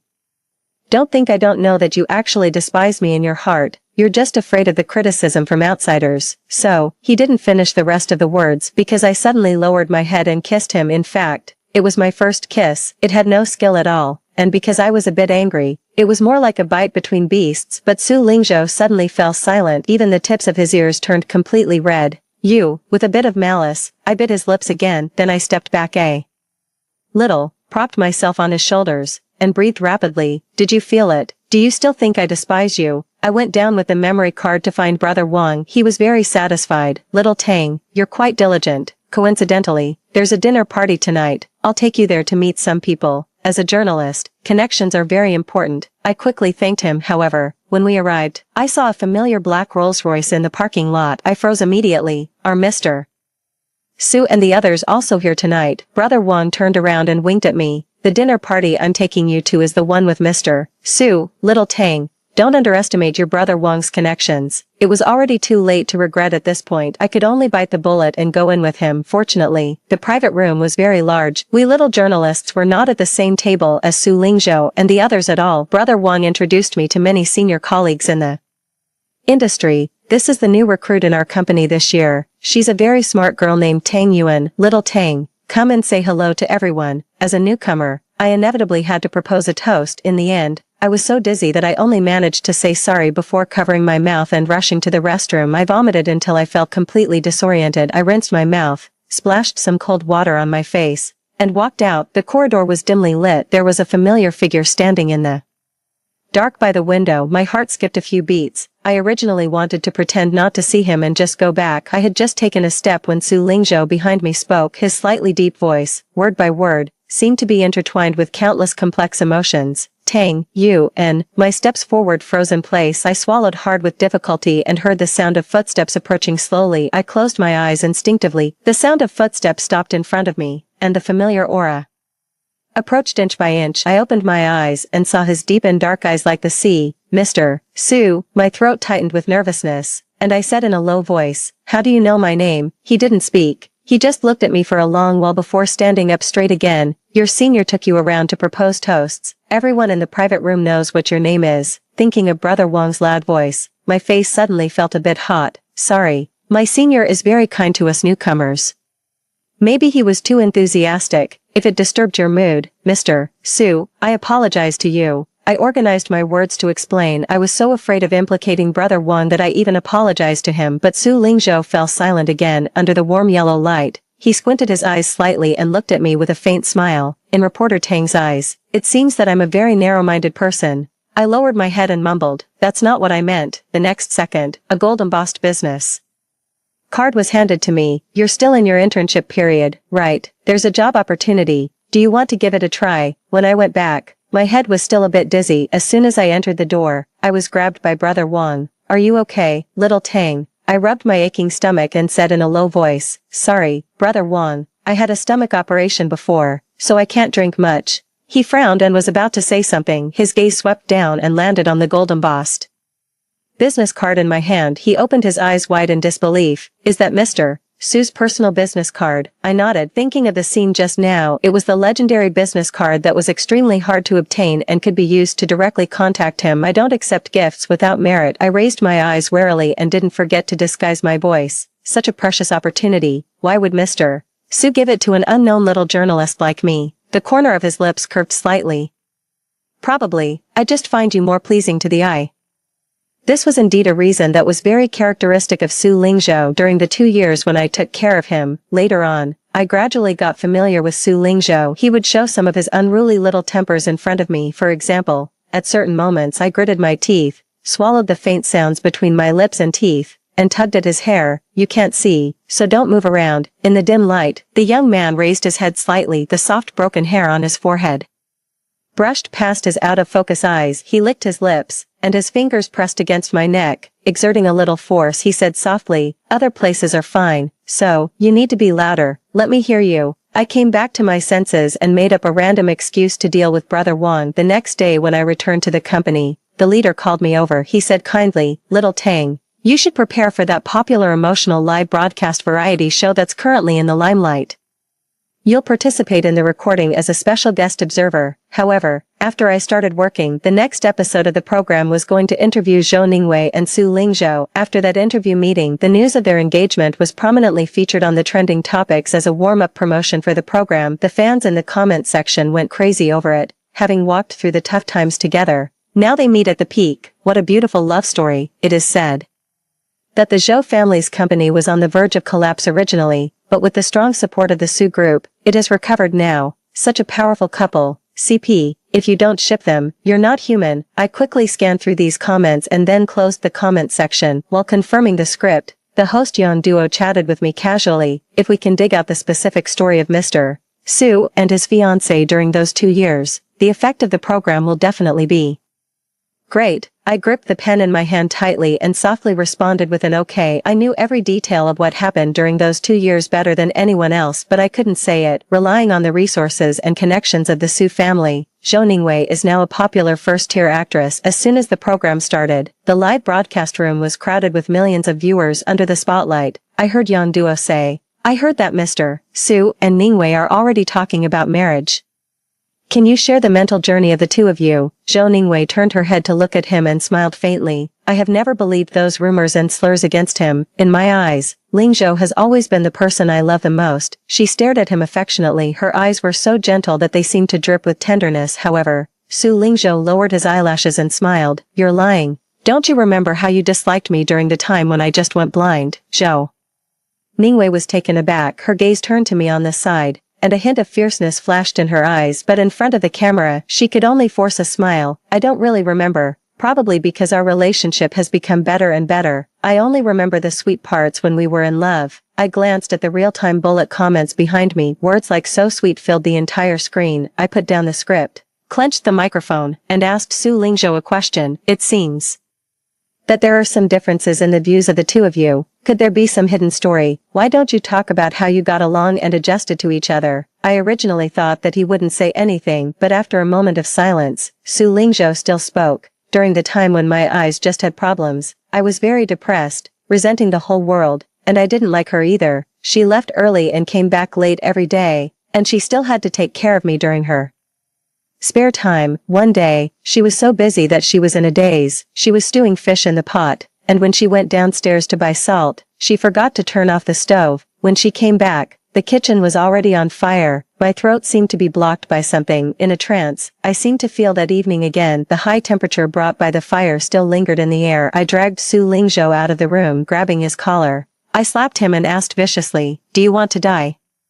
My whole body and my voice were shaking. He didn't quarrel with me tit for tat as he used to. Instead, after a long silence, he asked me in a hoarse voice, "Isn't it better if I die? Isn't it also a relief for you?" It seemed that at that moment I suddenly realized the young master of the Su family who used to be high and mighty was now just a decadent puppy bluffing. So I gasped for breath and pushed him into the room. The wall licked by the flames was black. I unbuttoned his clothes one by one and said in a low voice, "I don't have dinner to eat now. You have to compensate me." He seemed to realize something. "Are you sure?" The rest of his words were blocked and swallowed back by my forceful kiss. "Su Lingzhou, I don't think you're a burden." That night, it seemed that the whole world was upside down, and only we were left, and at this moment, he brought up the old matter again. The intimate fiancé sitting beside him was Zhou Ningwei. The whole world thought that it was a memory exclusive to the two of them. A suffocating sense of bitterness exploded in my heart at such a close distance. A certain familiar yet strange aura emanating from Su Lingzhou was quietly wrapping around me, overwhelmingly, but it no longer belonged to me. He paused for a moment and, amidst the applause of the live audience, finally said, "I will always remember that the moonlight that night was so bright that it could illuminate everything. I couldn't see, but I listened to her talk all night long."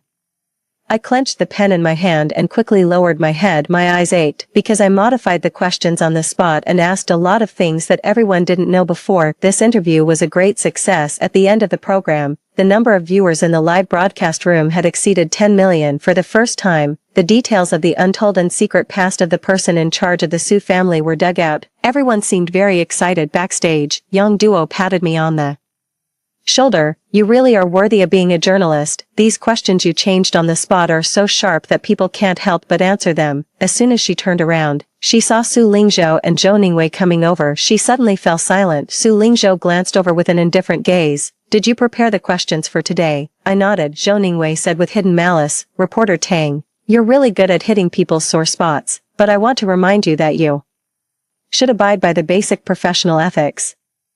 Don't covet what you don't deserve. I didn't say anything, I just looked at Su Lingzhou again. He had a cold expression and only said lightly, Reporter Tang has strong abilities. Next, you will continue to be in charge of the media business docking with our company. Zhou Ningwei suddenly looked at me. In her eyes, there was fear and hatred that she couldn't hide well. She stopped me in a corner where no one was around, with a vigilant and disgusted look in her eyes. Tang Yuan, you're really insatiable. Back then, you clearly took money from me. What are you doing back now? I looked at her calmly. I graduated and came back to work. It was a very ordinary sentence. Work. Tang Yuan, do you think I'm stupid? But she suddenly went crazy and threw the bag in her hand at me. Get out of here quickly. Just tell him that you voluntarily gave up the work docking, or you won't have a good day. Her Hermes bag hit the ground, the bag chain opened, and things spilled all over the floor. I ignored it and turned around to leave. Zhou Ningwei kept her word. I suddenly started to encounter obstacles everywhere. Several work opportunities that should have belonged to me were all replaced by others temporarily. Before getting off work one evening, the leader suddenly called me into the office. There will be a very important annual development conference next month. You can be the host.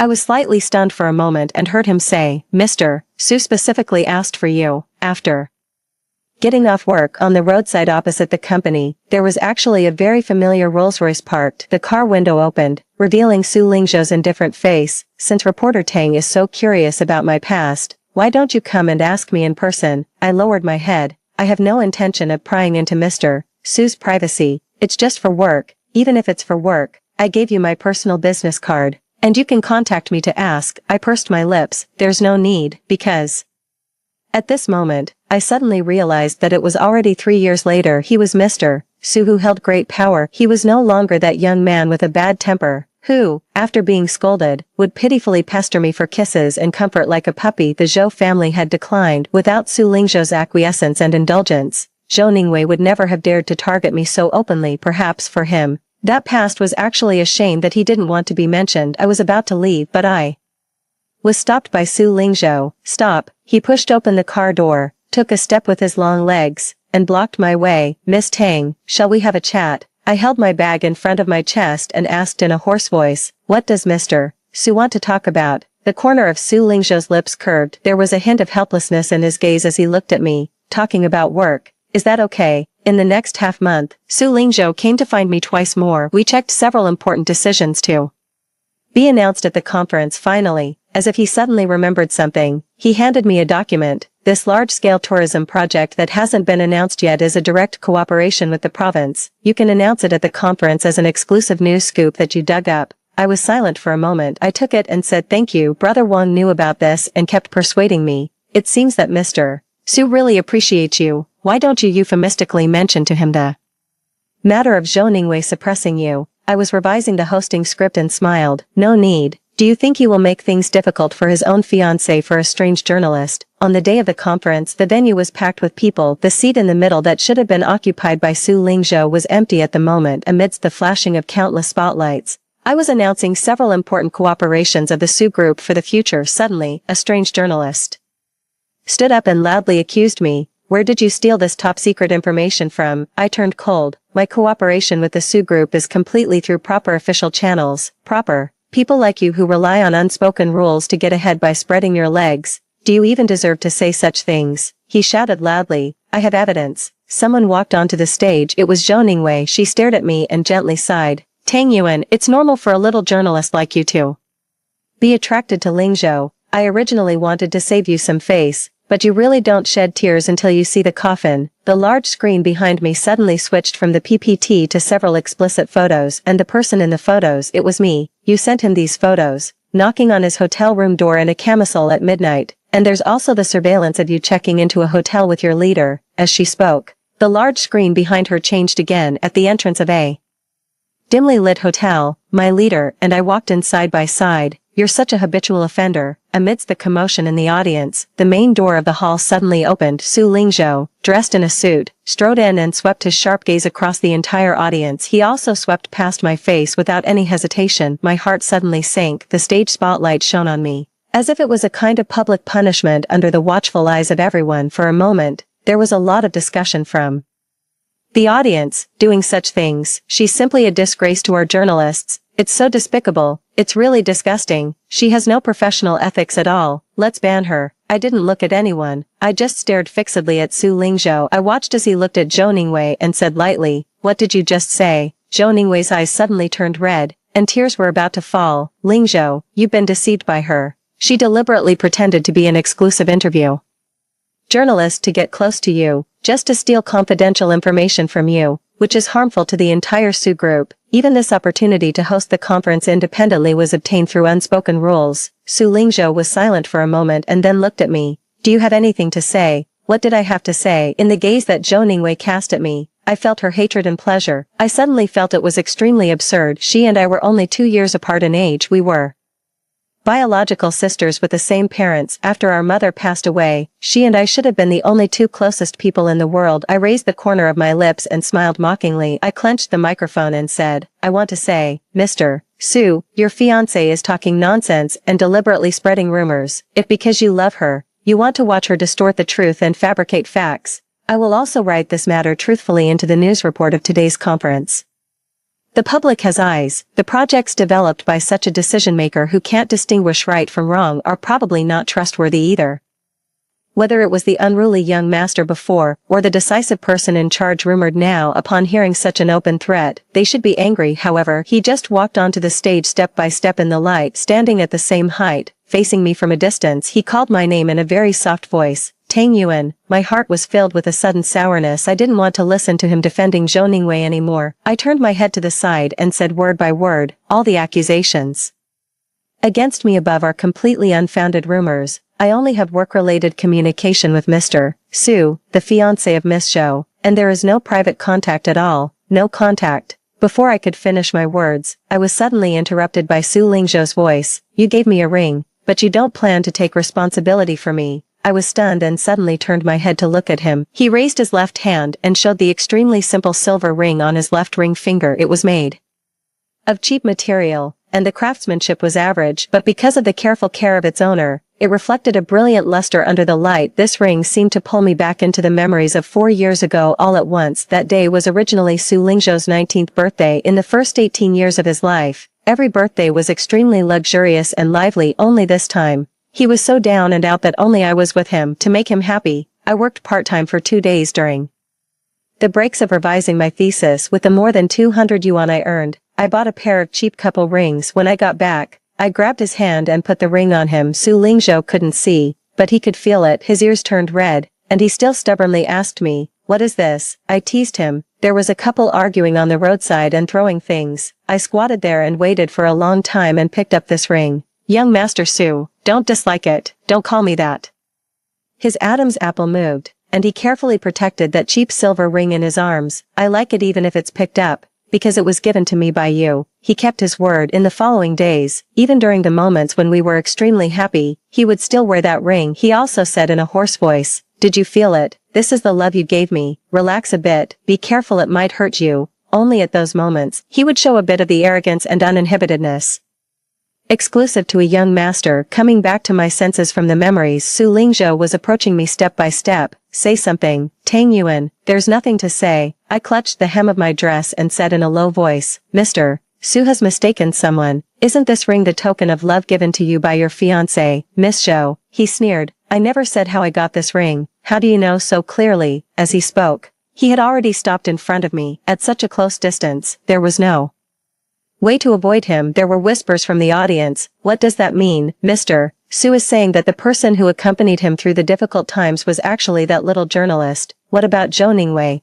Don't you think they really look alike?" Zhou Ningwei looked at me with hatred in her eyes, but she had to soften her tone and coax Su Lingzhou. "Lingzhou, don't be deceived by her. This person is always full of lies and has a history of this kind of thing." I closed my eyes and suppressed all the surging emotions in my heart. When I opened them again, I was able to look at him calmly. "Yes, I gave it to you. At that time, for the money, I pretended to be Zhou Ningwei and deceived you for 2 years. Later, I took the money and left. I have already forgotten what happened back then, since you thought that person was Zhou Ningwei from the very beginning and you were already engaged to her. What's the point of correcting it now?" I couldn't say any more. I swallowed The slightly choked ending sound and took a few deep breaths. I put down the microphone and planned to leave the moment I turned around. My wrist was grabbed, skin touching skin. A familiar burning temperature came from his palm. His voice sounded softly. Of course it means something. You said that as long as I wear the ring you gave me, no matter where I go, you will recognize me at a glance. Does that still count?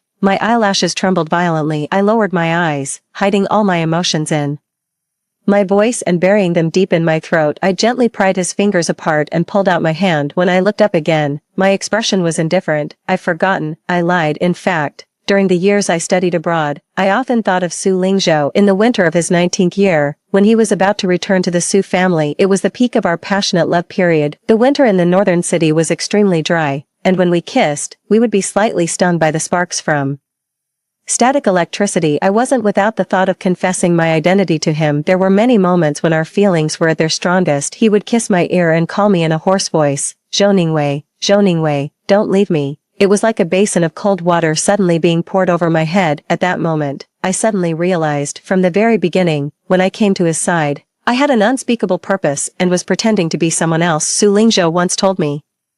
When I was a child, my cousin tricked me into a closet and locked the door. I almost died in there. Throughout my life, I hate being deceived by others the most. If he knew the truth, would he also hate me to the bone? On the eve of Su Lingzhou's 20th birthday, the old master of the Su family had a serious illness and accidentally learned the truth of what happened back then. Su Lingzhou had been deliberately framed from the start, and even the car accident had been arranged. He sent someone to contact Zhou Ningwei to take Su Lingzhou back. Zhou Ningwei came to me. She was already a well-known actress. Holding her chin up, she looked at me haughtily. Now the Su family wants to recognize him again. You're not still dreaming of rising to a high position, are you? Stop dreaming. Whether it's the Su family or Su Lingzhou, the only one they recognize is me, Zhou Ningwei. From the very beginning, you were just a counterfeit. She took out a check from her bag and threw it at me. I'll give you another 500,000 yuan. Stop having unrealistic dreams, otherwise, I will tell everything about what happened back then. I suddenly raised my head and stared at her. Zhou Ningwei, Mom is also your mom. My mom is the eldest lady of the Zhou family. What is she? She sneered. Just a prostitute. That day, the sun was setting, the light was blood red. I lost my mind, grabbed Zhou Ningwei's collar, and gave her 2 fierce punches. Amid her screams, someone rushed in from outside, twisted my arm, and pressed me to the ground. The glamorous actress stood in front of me, looking down at me. Am I wrong? Take the money and go abroad obediently. Don't show up and be an eyesore again, otherwise, I'll have someone carve all her ugly deeds from back then on her tombstone. She left. I stared at the check that had fluttered to the ground. I thought back to 2 years ago. Because my mom was ill, our family had borrowed a lot of debt. After she passed away, I couldn't even afford a decent gravestone. Just then, Zhou Ningwei contacted me. Want money? Before I could finish speaking, she sneered. She only raised me for a few days. Once a person is dead, they're dead. Why should I give money for her? I thought she was holding a grudge and wanted to explain. Back then, she wanted your custody. It was you who cried and wanted to go with Dad. Of course I wanted to go to the Zhou family with Dad. Do you think I'm as stupid as you? Zhou Ningwei's face turned cold and interrupted me. What? Do you still want to keep me here and live a poor life like yours, where you can't even afford a gravestone when you die? I looked at Zhou Ningwei in front of me. All the words got stuck in my throat, and I couldn't spit out a single word. On that face that was 6 or 7 points similar to mine and exquisitely made up, there was nothing but impatience and disgust. The silk dress she was wearing, the diamond necklace around her neck, and a crocodile leather bag on her arm, any one of these items was worth an astronomical price that I couldn't even imagine. She picked up the coffee on the table and took a leisurely sip. Finally, she revealed her purpose. However, for the sake of us being sisters, if you want money, I'm not unwilling to give it to you. 500,000 yuan. You pretend to be me and go to take care of someone for me. The original conference venue had turned into a farce. Seeing that the people present were looking at her more and more strangely, some people even turned their microphones and cameras towards her. Miss Zhou, is what Mr. Su said just now true? Was the person who accompanied him when he was down and out really not you, but that reporter Tang? Are the accusations you made just now all rumors? She couldn't refute and could only look at Su Lingzhou for help. Lingzhou, you know me best. I've accompanied you for so many years. How could I do such a thing? Su Lingzhou looked down at her from the stage and smiled. Don't be afraid. Didn't you say you have conclusive evidence? The lawyer is already here. Everything today will be truthfully recorded and evidence will be collected. His voice was gentle and low, as if to soothe her, but Zhou Ningwei was like she had seen a terrifying monster. She suddenly started shaking all over. The conference couldn't go on anymore. I packed up the hosting script and turned to go off the stage. Su Lingzhou silently chased after me. It's raining outside. Let me give you a ride. The rainstorm was pouring down like water being splashed. I thought for 3 seconds and decided not to make myself suffer. When I got into Su Lingzhou's Rolls-Royce, I turned my head and saw a hint of hidden joy in his eyes. However, when I took out my phone, I realized that what happened at the conference just now had been live-streamed by the cameras. It was on the trending topics. Under several topics, netizens were arguing fiercely. So Zhou Ningwei took credit for what that little journalist did. How could she be so shameless? What do you mean by taking credit? For a woman like her who rises to the top by sleeping around, who knows who's lying? I verified it. Those nude photos were photoshopped. Peas, even if it was really her, she was just doing the job for the money from the start. The job is done and she's taken the money. What's there for her to feel wronged about? Am I the only one who thinks Su Lingzhou is so pitiful? Neither of these two women is any good. They'd both been lying to him. My heart suddenly felt blocked by something. I quickly turned off my phone and turned my head to look. The rain was like small rivers across the car window. It mixed the lights that were rapidly receding outside the window into a patchwork of colorful and mottled colors. Compared to 3 years ago, the scenery of this city hadn't changed at all, but between me and Su Lingzhou, everything had changed completely. At that time, the Su family invited the most renowned experts to come out of retirement. After 2 surgeries, Su Lingzhou was finally able to see the light again. The bodyguards that Zhou Ningwei hired at a high price stayed near me 24 hours a day, guarding strictly. They were afraid that I would go to see Su Lingzhou and tell the truth. However, on the day he regained his eyesight, that group of people took me to the hospital on their own initiative. I couldn't see Su Lingzhou through the door of the ward, but I could hear his insecure voice. Zhou Ningwei. Lingzhou, I'm here, Zhou Ningwei said in a low voice. I was really worried about you. Her voice, which she had deliberately changed, was almost exactly the same as mine. Su Lingzhou didn't notice anything strange. He just said somewhat unhappily, you said that when I regained my eyesight, you would be the first person I saw. You broke your promise. I didn't listen to the rest. A sudden intense pain welled up in my heart, almost swallowing me whole. From the very beginning, in Su Lingzhou's world, the person who accompanied him through those 2 years was Zhou Ningwei, not me, not Tang Yuan. Zhou Ningwei's bodyguards dragged me into the nearby lounge. After a while, she walked in wearing high heels. Her makeup was as exquisite as ever, only the lipstick on her lips was smudged into a mess. Su Lingzhou kissed me. He really loves me and can't live without me. As she touched up her makeup, she said to me slowly, you took good care of him these 2 years, but for him, I did all of this. A person of your low status will never ever have any connection with him. Where are you going? Home. Su Lingzhou's voice suddenly sounded, interrupting my memories. I lowered my head slightly. Could you please take me to the company, Mr. Su? I still have some work to deal with. However, instead of starting the car, he put one hand on the steering wheel and leaned over. His expression actually looked a bit sad. And then, do you really have to call me with such a distant name? At such a close distance, his familiar aura mixed with the fresh smell of rain, it coiled around me. It almost dragged me back into countless memories of the past. At this moment, I suddenly didn't want to endure it anymore. I pushed him away and looked at him coldly. Otherwise, how should I call you? Should I call you young master, or Su Lingzhou? Do you want me to be like 3 years ago, when I got injured while protecting you, and you called out Zhou Ningwei's name to me? He suddenly fell silent. Those 2 years are over. The person you have a marriage contract with has always been Zhou Ningwei.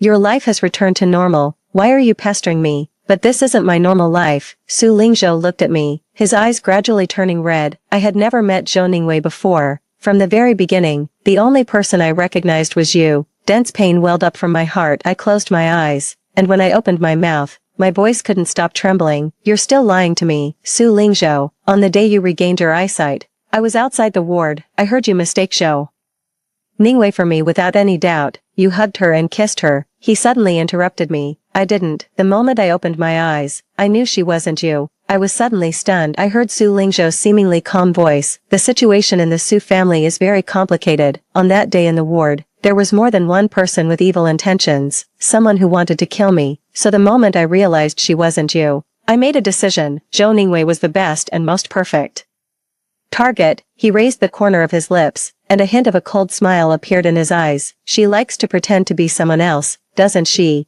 Then let her pretend all she wants. Some images from news reports suddenly flashed through my mind. I saw them when I was studying for a master's degree abroad. It said that when Zhou Ningwei was filming, there was a real explosion and she almost died in the fire. It also said that when she went on a trip with Su Lingzhou, she was hit by a huge billboard and was almost in danger of losing her life. I didn't mean not to recognize you on purpose. Many things have happened in these 3 years. After Grandpa passed away, one after another, people from the Su family jumped out and tried to kill me, but now, they are either in prison or in the underworld. Among them, it even includes my biological mother. Actually, I'm not afraid of death. When my cousin went crazy and stabbed me with a knife as he was forced to give up all his shares, I didn't even feel the pain. At that moment, I just missed you so much. The parking lot was silent all around under the dim car lights. He took off his suit and unbuttoned his white shirt one by one. He revealed the scar near his heart on his chest. The Su family is too chaotic. It's not that easy to gain control of it, but it doesn't matter. After today,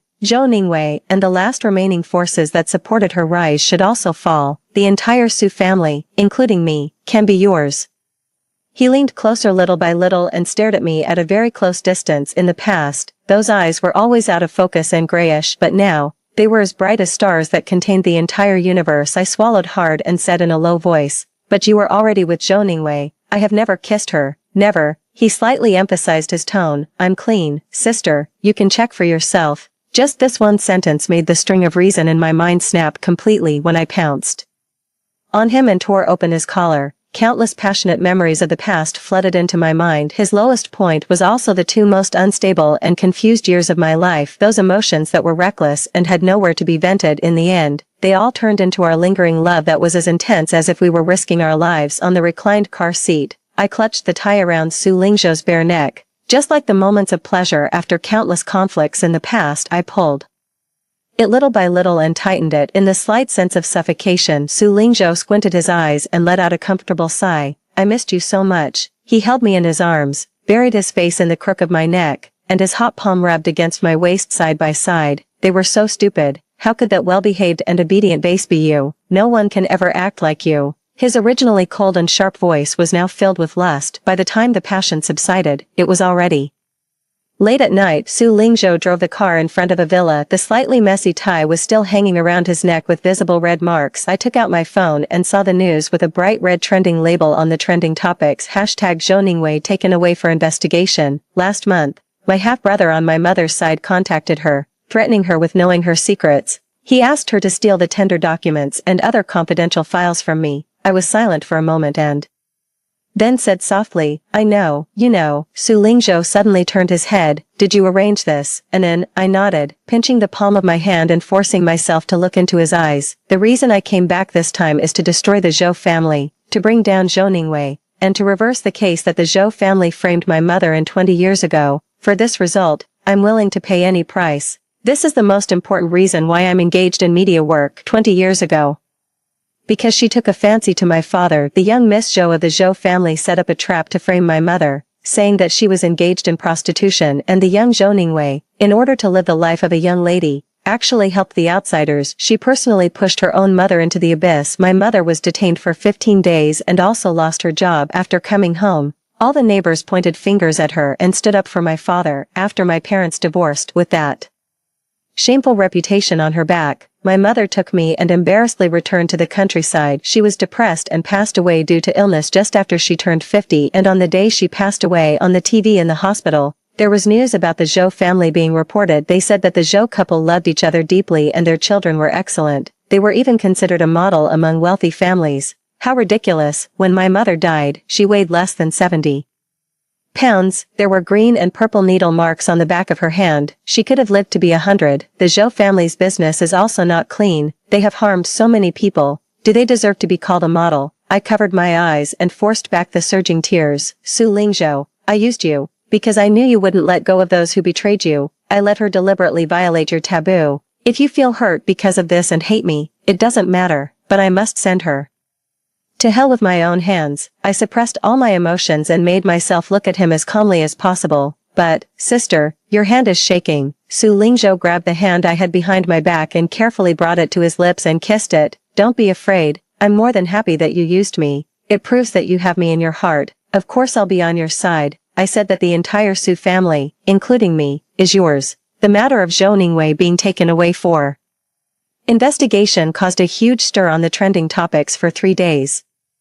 The Zhou family wanted to suppress the public opinion, so they came to Su Lingzhou for help. He sat behind the desk. After listening to their request, he smiled. What you said is very touching, but how to decide this matter? Sorry, it has to be up to my fiancé. My father, accompanied by his wealthy wife, turned around and saw me. His face changed immediately. I smiled at them. You two should prepare as soon as possible, because soon, you'll end up just like her. Su Lingzhou held a press conference to clarify the relationship between him and Zhou Ningwei. In the face of the questions, he had a faint smile. Fiancé, I've never admitted that it's her. The one I've been talking about is the one who accompanied and took care of me back then. Someone asked, but didn't she take Zhou Ningwei's money to take care of you? The smile was still on Su Lingzhou's lips, but his eyes turned cold inch by inch. Reporter, I advise you to be cautious with your words and actions. There are so many rich people in this world. Why did she only take money to take care of me? Isn't it because she loves me? The reporter fell silent. I, who was sitting next to him, was also silent. After this press conference ended, I released those several recordings when she came to me back then. He's a blind man and an outcast from a wealthy family, who would want to take care of him. She only raised me for a few days.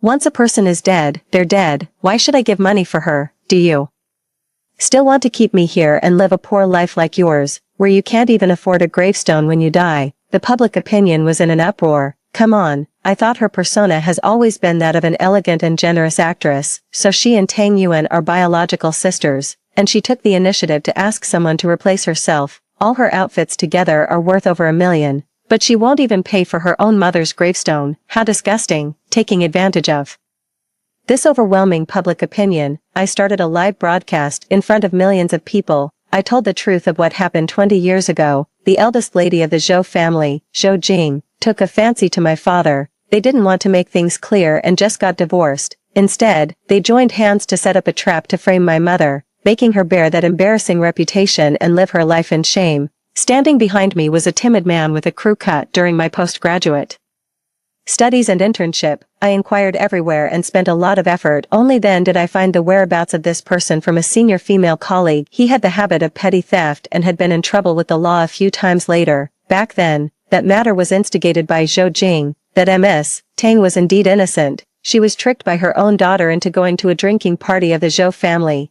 She drank too much, and I helped her to the room and stuffed a stack of money under the pillow. Zhou Jing had someone call the police in advance before my mother, who had been deliberately drunk, could sober up. The door was pushed open by the people who came for the anti-prostitution raid. Even now, it's still easy to frame a woman, spread malicious rumors about her, and label her as a slut. What's more, it was in that era. I majored in journalism and work in the media not just for this one case. I will spend the rest of my life fighting for justice for all the girls who have been wronged and slandered. This live broadcast added the final straw to the downfall of the Zhou family. From the very beginning, the way they made their fortune was not clean. Now that there is a strict investigation going on, they just happened to be in the line of fire. All along, it wasn't me who was supporting them, but my good half-brother on my mother's side. Su Lingzhou said, it's just that there were some collaborations and projects, and we can withdraw from them at any time. Don't worry, it won't affect me. I finally felt relieved. I submitted all the evidence I had collected over the years to the police. Thanks to the fact that after Su Lingzhou took over the Su family, he cut off all ties with those people cleanly. He wasn't implicated. On the day the Zhou family was completely destroyed, I held a bouquet of flowers and took Su Lingzhou to visit my mother at the cemetery. In the photo on the tombstone, her smile was still so gentle, but it always carried a hint of sadness. She was a kind and gentle woman, and she truly loved my father. Because of this, she couldn't move on for so many years. Back then, before she died, she was lying in bed, holding my hand and telling me not to blame Zhou Ningwei. She said that your sister isn't the biological child of the Zhou family and must have had a hard time there. She didn't know. Over the years, Zhou Ningwei had been relying on belittling and humiliating her. She tried to gain favor in front of Zhou Jing and gradually established her position in the entire Zhou family. From the day she was brought into the Zhou family, she had started to decay. I gently stroked the photo on the tombstone with my fingertips. Mom, no one will think you were in the wrong in that matter anymore. I have a good career now, and I also have a boyfriend. Su Lingzhou stood aside and corrected me in a low voice. Fiancé, all right, fiancé. I subconsciously twirled the silver ring on my left ring finger, which matched Su Lingzhou's. After going abroad that year, I hid it at the bottom of my suitcase. I thought that I would never have the chance to wear it again in my life. I arranged the bouquet of flowers in front of the tombstone, stood up, and bowed. When I turned around, Su Lingzhou was staring at me, and then, you go and wait for me in the car outside first. I want to have a few words alone with Auntie. The autumn night wind was cool. I waited in the car for a long time before I saw Su Lingzhou come back. The black coat on him was stained with dewdrops, making the lines of his cheekbones more distinct. I turned my face to ask him, what did you say to my mom? He started the car. It was a long while before he said, I just said thank you to her for bringing you into this world. Otherwise, I would have died in the summer 5 years ago when I was at the lowest point of my life. When everything finally settled down, I successfully became a full-time employee and even got a small promotion. I started to independently take charge of interview tasks. This time, it was about a high school girl who had been bullied on campus by wealthy students in the school for a whole year. She jumped off the school rooftop. Those people's families are wealthy and powerful, and no one dares to mess with them. The leader looked at me, hesitating to speak. If you don't want to take this task, of course I want to. I took the documents. Coincidentally, I'm working on a planning proposal for an advocacy campaign on the theme of this bullying. I'll send it to you for review in the afternoon. It's rare that Su Lingzhou is now wealthy and powerful since I have him to rely on. Of course I should make use of it. This interview, along with the subsequent anti-bullying publicity campaign I planned, kept me busy for half a month. I hardly had a chance to meet Su Lingzhou. He sent 20 messages, and I only had time to reply with an emoji while biting into a piece of bread and checking the public opinion. That night, he said he had prepared a surprise for me and asked me to go home for sure.